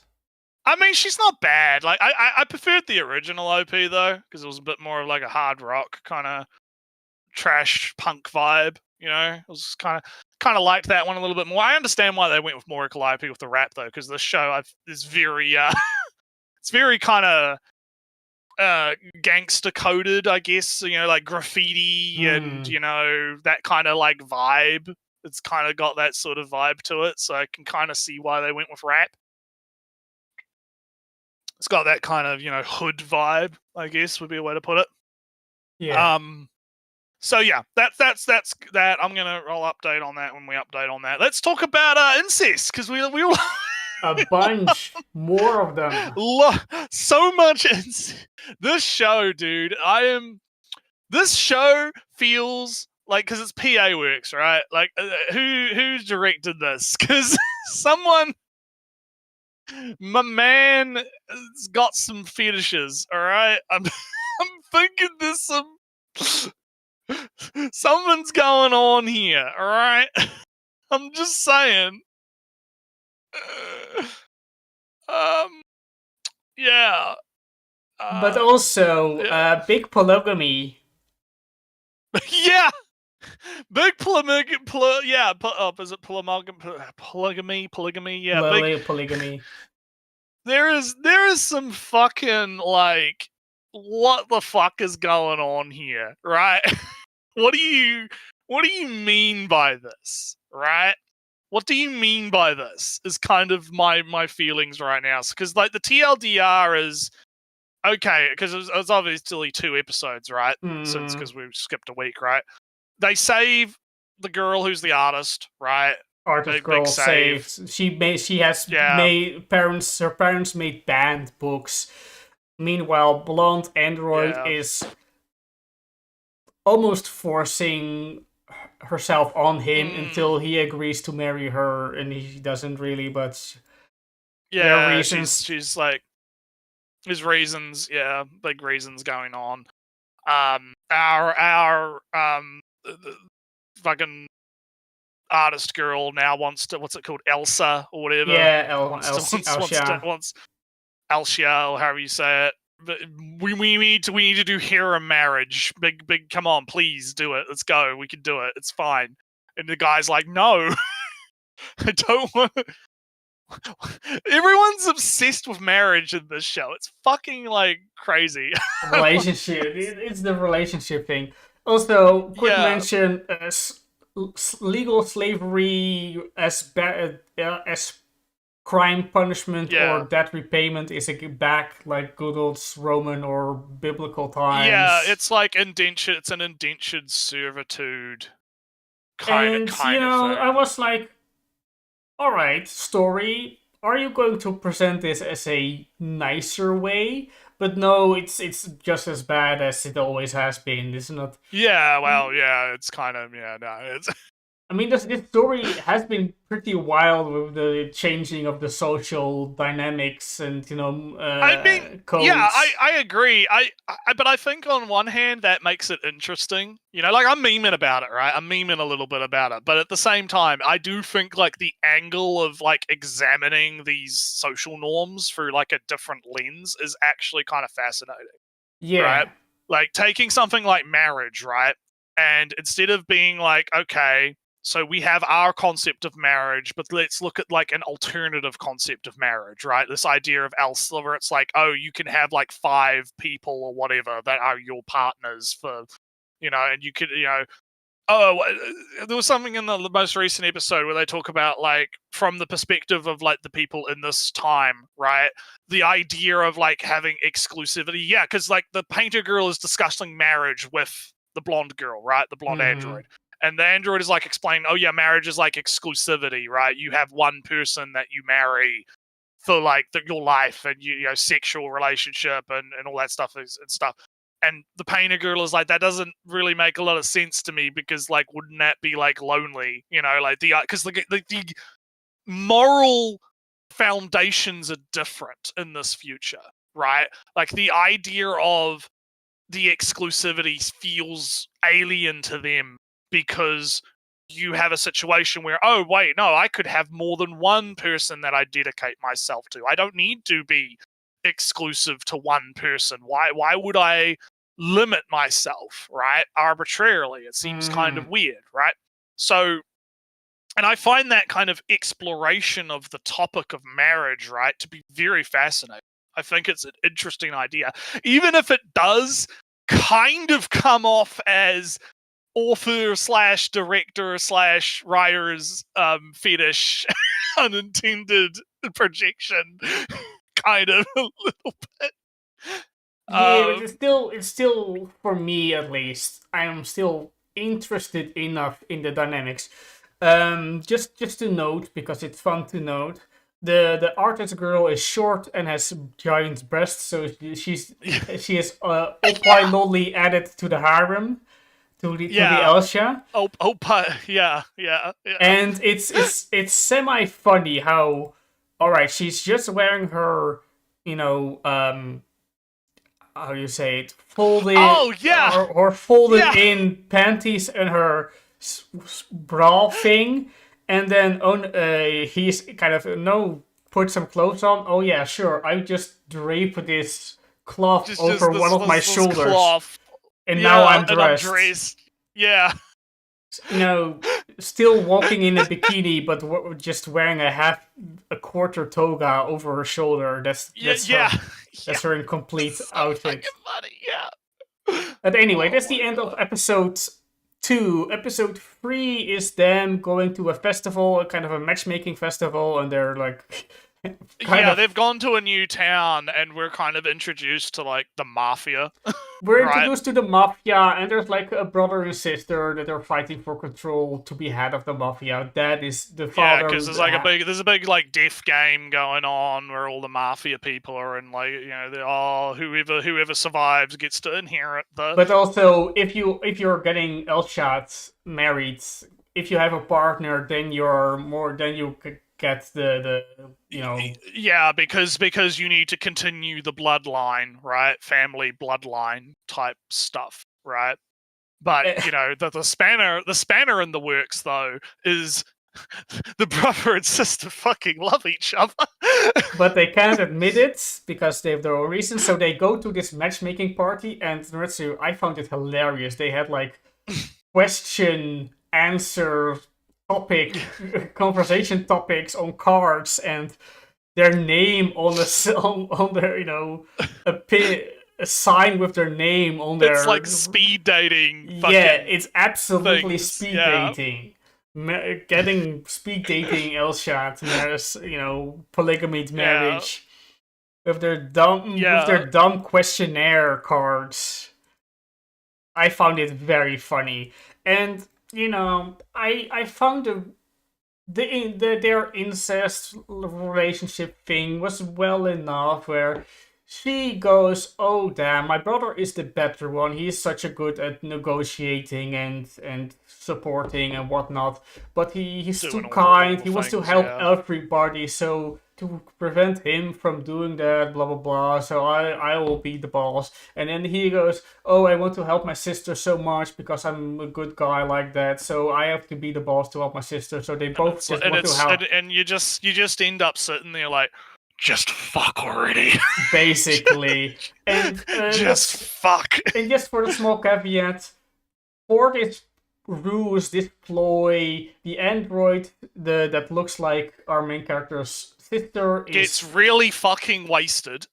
gets super wasted gotta- and also gets elf shot with with the mafia brother. Well, and our main character, they haven't actually elsed yet. No, they're on, just they're on, they express their intent to. Yeah, no, it's more like we're in the dating phase right now. We're not in the engagement phase. We're in the we need to date first phase, and then we have expressed the intent to do it, but we are not like important context. Yeah. And the sister hooks up in the same way with the main character, so the android girl that was so insistent on marrying our main character is now almost engaged with somebody else, and he is almost engaged with also somebody else. And it's all a ploy because Android Girl wants to make our guy jealous and also prove that, oh no, I do have a frame of reference. I know what I'm talking about. I'm not just going off programming or whatever. I want, I want the marriage. Yeah. I love you. And just to go beat by beat. Father finds out that the brother mafia is an android and therefore cannot have children. He gets angry. Well, Android, we need this to do mafia things with big weapon. Cool, yeah. And get the android, but he's betraying me. He has his own ploys. Time to father mafia sends to kill brother mafia. Sister mafia goes, nah, I don't want that. I'm going to rebel too. Blah blah blah. Both brother and sister now working together to kind of almost going to overthrow that mafia, and it kind of ends before the result of that. Just to note that even though you got our girl is almost drunk the entire episode, but when she's an android, she can turn off being drunk, and then alright, enough fun. Enough being drunk. Time to do some big battles. But yeah, I continue to be interested in this alternate social norm world. I think, isn't this also just like 12 episodes, like one core? I don't know. Yeah, it's listed as 12. And it's an anime original as well. It's not based off anything. So I'm kind of semi-disappointed that it's wasting time is way too harsh, but it's kind of I mean, I mentioned last stream, right? Like, I'm worried about the metallic rogue effect, right? Where it's biting too much than it can chew, right? Because it is very interesting that it's exploring this like dynamic of different social norms and different like ways that how like in like 200 years in the future, right? If there was like a pseudo apocalypse, right, and the social order of things has like completely changed and been dropped on its head, how would humanity kind of evolve? And you see that a lot with like the technology gaps, right? Like you have kind of like, the very first village we go to is kind of like maybe not medieval, but pastoral, sort of like in that like minimum, pastoral society. Like in that like middle range. Now we're kind of more in like a sort of like a more advanced kind of UZ's mafia place. The mafia kind of have a car, but it's a big deal that they have a car. right? Like Because it, 1940s, the Orwell, 1930s. yeah, and the Orwell kind of control the technology, so the fact that they have a car is like really rare and a big deal, right? So I'm also still kind of interested in how Orwell was founded, what his intentions are, and how it, I believe, became corrupt. Because this can't be the intended state of the organization, right? Like, I very much believe that Orwell was founded as a kind of, caretaker organization of, big society, technology became advanced, humanity killed itself, big apocalypse, let's limit that. And then it just decided to, we'll just be the technology. This is the thing, right? Yeah, there's a lot of interesting ways this can go, and like I said, the metallic rogue effect. Do they have enough time to really expand on all of these ideas enough? Right? I do like, feel is it going to? Yeah. that metallic rogue meandered a lot about what was the main character, big mystery, blah blah blah. The mysteries in this show feel a lot smaller, and they are far more focused on just would it be cool if we just have everybody do incest? Would it be cool if we just have polygamy as the norm? That kind of feels more of a focus of the social. What would the world like? How would the world be if the social thing was different? And and that's why I kind of liken it to feeling like the author's unintended fetish shining through, right? Like it feels kind of like, oh yeah, I incest kind of hot, right? Like, and I'm fine with that because I'm fine with that. Yeah, no, I'm not saying that as like a criticism. I'm saying that as like a, all right, I'm interested in your game, right? Let's see let's see how this plays out, right? And I see what happens. suppose with the idea that Orwell controls how much technology is given out, you can basically have an episode. Every episode has a different technology level because that's how much Orwell gave out technologically. Just a minor note: Naretsu, the guy that was on the truck, on the tractor at first, and then on the boat, is now suddenly part of one of the mafia people. Did you catch that? Yeah. The helpful guy on the boat that carried them from Hokkaido to the mainland is now suddenly one of the soldiers. So he's in the OP. So I knew from whom he's in the OP. So he can't go right now. But then he's one of those sneaky, fox-eyed character types that knows way more than you expect, than you should know. But, he's a glowing CIA agent, Orwell agent. He's a glowing Orwell agent. He glows. He's a fox-eyed character. That's already kind of an archetype. But yeah, right. So still high hopes for show. Yeah. What do we got? Let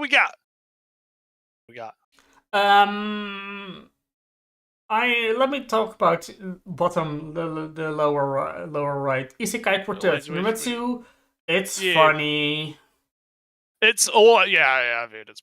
It's funny. That's the beginning and end. Characters interact with each other. Different characters interact with each other. It's funny. Right. There's some minor quibbles from dragon, goddess, witch, X. I won't allow you to interfere with this world. And of course, being X. Dragon is from Overlord. Goddess is from Konosuba. Some other goddess from Konosuba. And being X is of course Tanya. And I'm forgetting one, whatever. It just means ReZero. It just means that those big, important, all-powerful characters don't exist in this world, and this is a world that just have fun. Ainz is doing some theorizing from, maybe we're just copies and we are being affected with what our real body person is doing in their original setting. Maybe we can influence what we do in over there, almost like some canonization of cross-media influences, I guess. I don't know. But besides all the meta and higher order happenings in the world of a funny comedy show. The funny comedy show is funny and comedy, so good. Right. So, I guess since we're going in opposite direction, our little vampire, she can't suck good. She's not good at the suck. Mm. She's not very good at the suck, Ellie. She's just very, very bad at the suck. The show is, I don't know. I'm about. It's fun. It's kind of funny, but I'm wondering like how fun. Like, is it gonna be able to like hold the interest? Right? Like, how Yeah, long is it gonna take for the joke to get old? the show does a thing where the main girl just becomes chibi and the characters just carrying her around as chibi as she is and just acknowledge, just, Well, the whole thing is like she has this like perception of what a vampire is that she's trying to maintain, like the cool, noble, or high, suave, mighty, oh, I'll sexy, suck you dry, ooh, yeah. scary. It's But all then in about- reality, she's like, I've never been able to suck real good. I'm like the chippy, like it's almost like the chippy version is like the actual her, in a sense. Like it's a representation of her in herself, I guess, in a sense. How she's- When like the slip, yeah, the other one's just kind of like it's just kind of a, the facade, right, the mask, right. And the whole premise is basically, yeah, she and this guy, like, they're cleaning the house, the classroom, and she's like, oh, I'm super hungry. Well, why are you hungry? Oh, because I can't drink blood because I'm bad at drinking blood. Oh, it's fine. You drink my arm, right? And then she kind of like sucks him dry because she's not good at. She has to like bite him multiple times and like find, she drinks too much and then he becomes a bit anemic, right? And so most of the gags seem to be kind of based around this whole idea where she's like, they're trying to like keep the image of her being the suave vampire up, but at the same time he's trying to help her get better at sucking the blood by being the test subject. And it's kind of cute and kind of funny, but I'm wondering how, like, I might end up dropping it just because, like, I wonder how much they can do the same gag, right, and have it be interesting. Because I feel like it's gonna get kind of old, kind of quick. So right? I like watched one episode of it and I felt not really what I was looking for. Even though I kind of like the supporting cast, the other two girls in the poster more than the main two I have only characters. watched episode 1. Apparently, I must not have gotten around to episode 2. That kind of tells you something, right? Like I must not have gotten around to it. So I didn't. I'm So I'm kind of like, on the one hand, like it's fine. Like it's not like it's bad. I don't have like any, like, the animation's okay. The premise is pretty solid. The gags are kind of funny, like the whole thing where they go to the roof, right? And she like fly, it turns out she can actually fly, right? If she has enough blood, right? And he's like, wow, that's so cool. And then like they have like the little interaction with the ducks, right? Where he's like because she's worried about, like, she doesn't know how to eat the duck because it's so cute. And he's like, don't worry. Like little romance type stuff going on, right? I also did appreciate the gag at the very end where he's like, hey, you know that when you like suck blood, you turn into like a chibi, right? And she's like, what? What do you mean? What do you mean? I don't turn into it. What do you mean? It's like almost like a fourth wall break, right? Like, kind of thing. That was kind of funny. But like, again, I don't know. I might give it another episode or two, but I don't know. I feel this is on the chopping block. It's on the chopping block. I have chopped it already on the block. This vampire has been staked and put into a coffin for me, or not put in the sunlight, I guess. I'm not. I guess to move quickly into another one that might be on the not Elma. She just wants to have a family. She just want. Okay, so Elma's pretty good. I would argue that it's probably less on the chopping block than Vampire, because it is kind of funny, right? Where you have this little deadpan android girl. I think one of the episodes this time around was like she finds like her like big brother and it's a Roomba. Like the first one they made was a Roomba, and so she's like trying to capture the Roomba and running around and just can't manage to capture her brother, right? It's just, then they end up like being friends and playing around, even though the Roomba doesn't talk, right? It just fucking. But we also got introduced to the male character's sister that shows up, and they're trying to like hide the existence of Alma by making her and the chick go invisible, right? And she's like looking around the apartment trying to clean it up, and then she's about to like go in and find the woman's underwear. And so the chick is like, no! And then the gig is up, and they've been exposed. Because part of the gag is that both of these characters clearly like love each other or like each other, but they don't want to admit it, right? And so a lot of the humor comes from like, oh no, we're totally not husband and wife, totally not. No, I hate her. No, all right.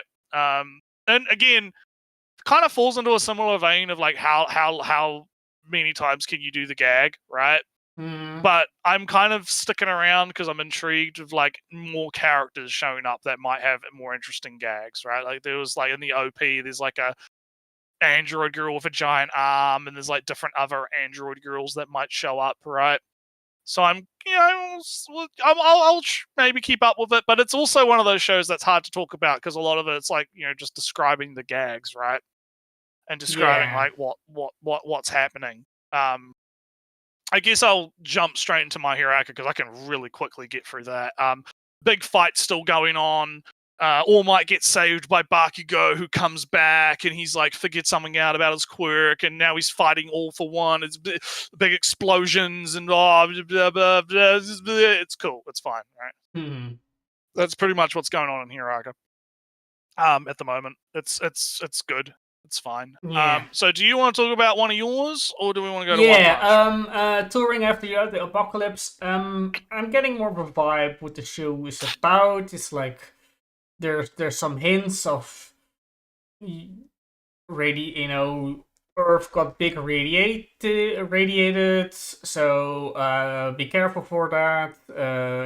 Big hole in Fuji and whatnot. Nuclear war or something happened. It's not super clear. There's some big mysterious holes in the ground. It doesn't really look like nukes. At the same time, humanity just got to kind of a level where humans could be transplanted into androids. So in the second episode, we meet like a father who got, downloaded into a body, android body, a robot body.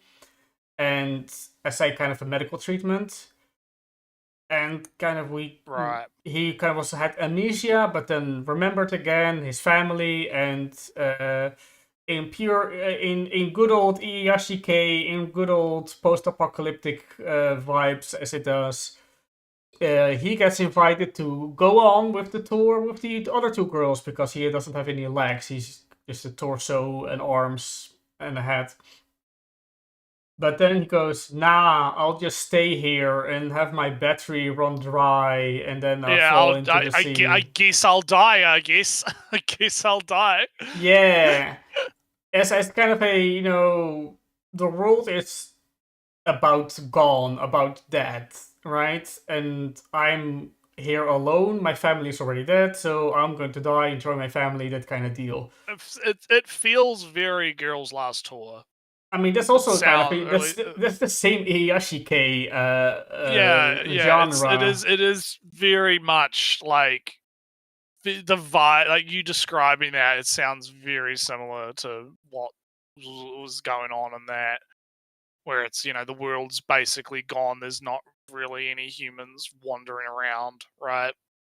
Although in Girls' Last Tour, the world was just like a weird, ever-expanding city of industrial wasteland. Yeah, it was a much more bigger future. And this is about how kind of nature has reclaimed almost every structure in building. The sea level has risen, so roads and buildings and places have,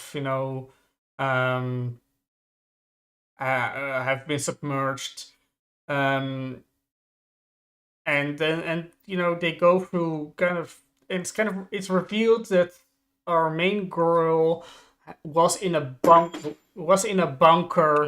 and got lessons every day. Was told, don't go outside is dangerous, time for your daily lessons and whatnot. And it looks like she was kind of just educated, raised by an AI. At some point she met this, the silver white-haired girl who is an android robot thing, AI thingy. Yeah. Although I found the second episode much more interesting than the first episode because it revealed more of the lore of the world and what happened and how it happened and how people live. I haven't I haven't watched episode 3. I haven't downloaded I see, but I haven't watched it. I don't think I'll continue watching it unless I hear differently. I do have high enough praises for it though. It's just I have other things to do recently. I might, one day pick it up again. Because if I ever was in the mood for a good old Iyashike, this is sure an Iyashike. Right. So, right. Do you want to do your? No, I've kind of like office- some structural things to say about Imouza. You start with your One Punch. So One Punch Man, a lot of talk about the One Punch Man on the webs because of the animation quality, and yeah, it's not great. It's it's not fantastic. It's not as good as it could be. Definitely, it's a bit of a problem. Little bit of a problem. I feel like what's kind of happened is, the first season was done by Madhouse, right? And everyone, it was very well received. It was big animation, very flashy, very, very, very great. Second season, not quite as good. It was fine for, it was okay, but you can definitely see the drop, right? Because I think it was done by A1, right? Or it was, and a lot of this I think has to do with like the production committees and who's available and whatnot. Season 3, yeah, it's still a little bit of a drop. But I think people are kind of directing the anger at the wrong place, right? Because a lot of people have been harassing the director on Twitter, and I think they've deactivated their Twitter account because they keep getting like harassed by people, and I feel like that's like not okay because I don't think it's his fault, right? Because from what I understand, the guy has like other directorial credits and he's worked on some stuff that's like not terrible, right? Like it's fine, right?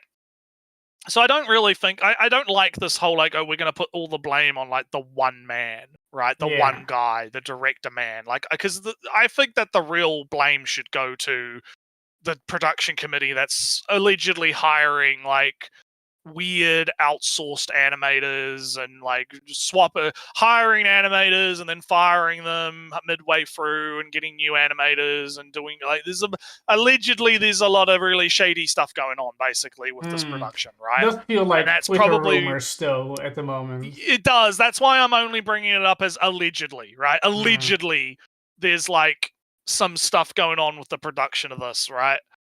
But I can believe it because I can feel it in the quality, right? I guess. I did see it's one of those deals. The only thing I saw from One Punch is the him sliding down the. I guess. Yeah, it's like sliding down the hill, and it looks like Berserk 2016, guts going up and down, right? Yeah, there's a lot of that going on in the show, and it's unfortunate because I feel like the art direction, right? Like the actual art looks fine, right? Like it looks like One Punch Man, right? It looks fine. It's just the actual animation quality is not there. And you see that like in the fights and in the action and how things are a lot less well animated than they were in the previous seasons, right? Like, it's very clear that there's been a big dip in the overall quality, right? Yeah. And it's a shame because it's not like, because One Punch Man, it's still funny. You have Saitama in like the, he goes to lunch, right? And he's, oh shit, I forgot my wallet. Oh no, I don't want to dine and dash. What am I going to do? Oh no. Oh wait, the hurricane girl is like, oh, we need to have a talk. And he's like, oh yeah, okay, I'll order some fries. And then, oh, oh, you ate a fry?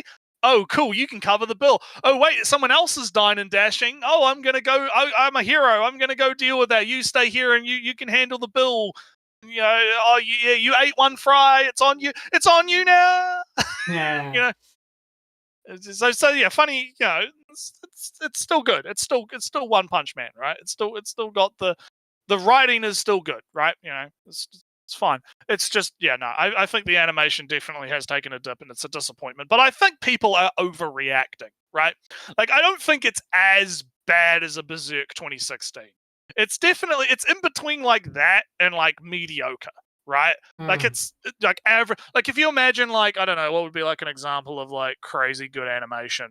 That's what Fire would be a good Force. Let's example? go say Fire Force. It has the Well, first maybe Fire episodes. Force or maybe Fire Force. Yeah, let's go with that, right? Like, let's say you have like Fire Force on one end of the spectrum and you have Berserk 2016 on the other end of the spectrum. This is like in like the last, like in between the middle and the Berserk, right? It's like it's below average, right?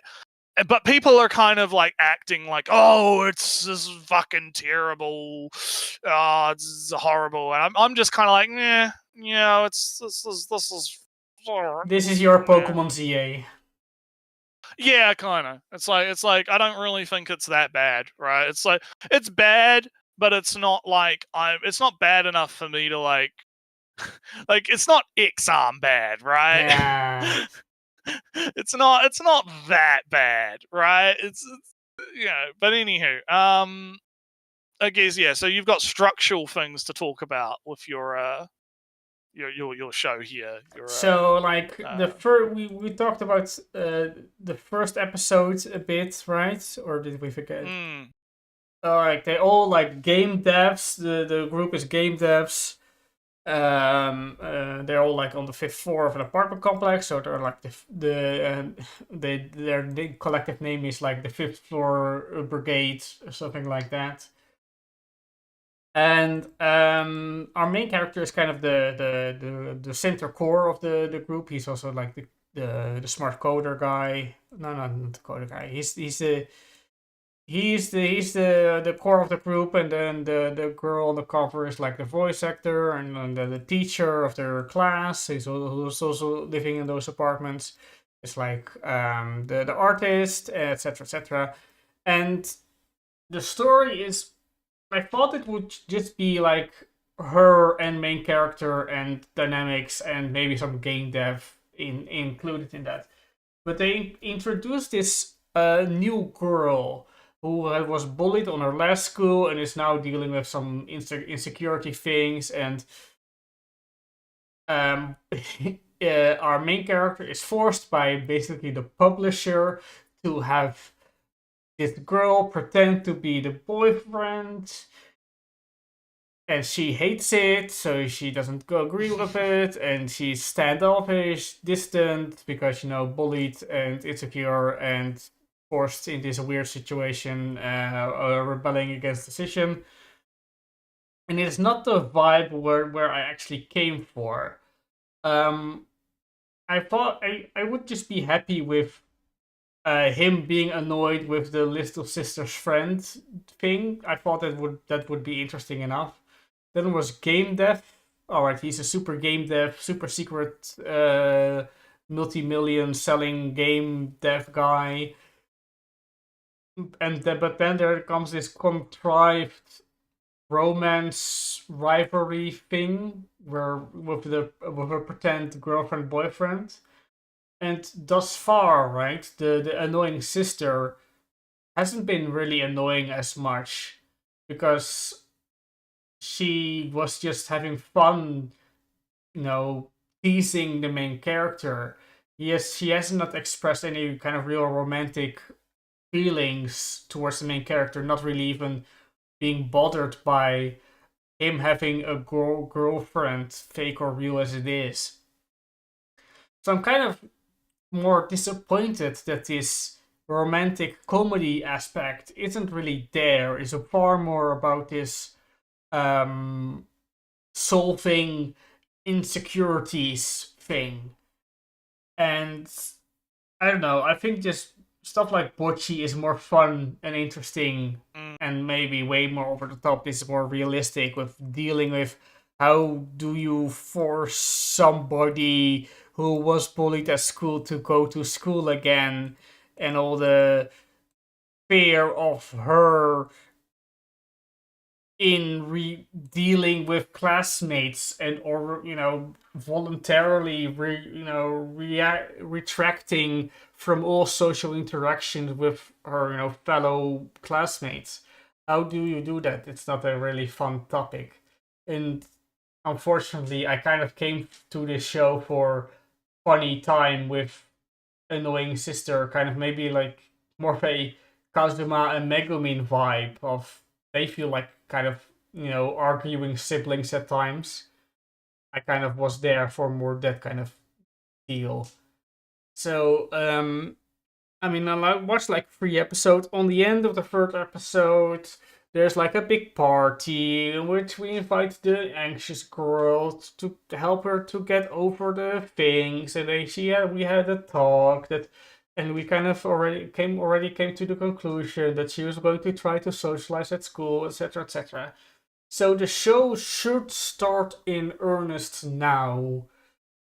So I'm already watched 3 episodes, and I'm not sure very interested in what it had until this point. Oh no! Oh no! Oh no! So if I would, it would be like, this.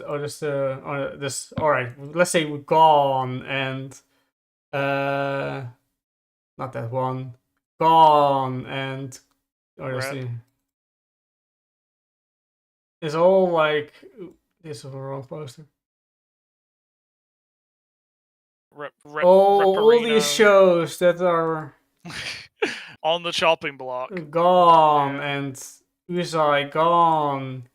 And if we go to the other one, or no, we don't have anything to delete there. But yeah, it's like half of the shows from this already, and you'll be sure that I won't bring up Isekai Quartet every episode. And suddenly, our lineup looks a lot less. Well, I mean, it's not necessarily a bad thing. It means we get It's fine, so come back, Nurture. Did I put like a time next week? Did I say that? You didn't put a time next week. You put a time in 2 weeks. Because I know she missed a week. Yeah. Yeah, so... I got morning shifts then, so I can't. At that time. So we'll probably be back in like 2 weeks, basically. Yeah, and then you'll see how many shows are left. Who knows how many shows we'll have left of this? Maybe I say there's too much drama in this mermaid show. Gone. Rep. Oh no, the social commentary in Yugure is terrible. Gone. Oh no, this show's too much like Overlord. It's boring. Gone. Yeah. It might be a slaughterhouse over here. Yeah. So anyway, I guess that'll do us for this week. I guess it was a fun episode. Nice discussion on AI. Very fun time. AI is terrible. Hate it. Burn it all down. Yeah. We'll have to figure out what we're gonna do next week or next time we're on. I guess. But I'm sure a video will pop up in between now and then, maybe, or at least we go through the backlog and find something. Unless you found some videos, I added a new one. Yeah, we've got a nice big list. We'll find something. But anyway, you guys, everyone have a good time, and we will catch you later. Bye. Bye.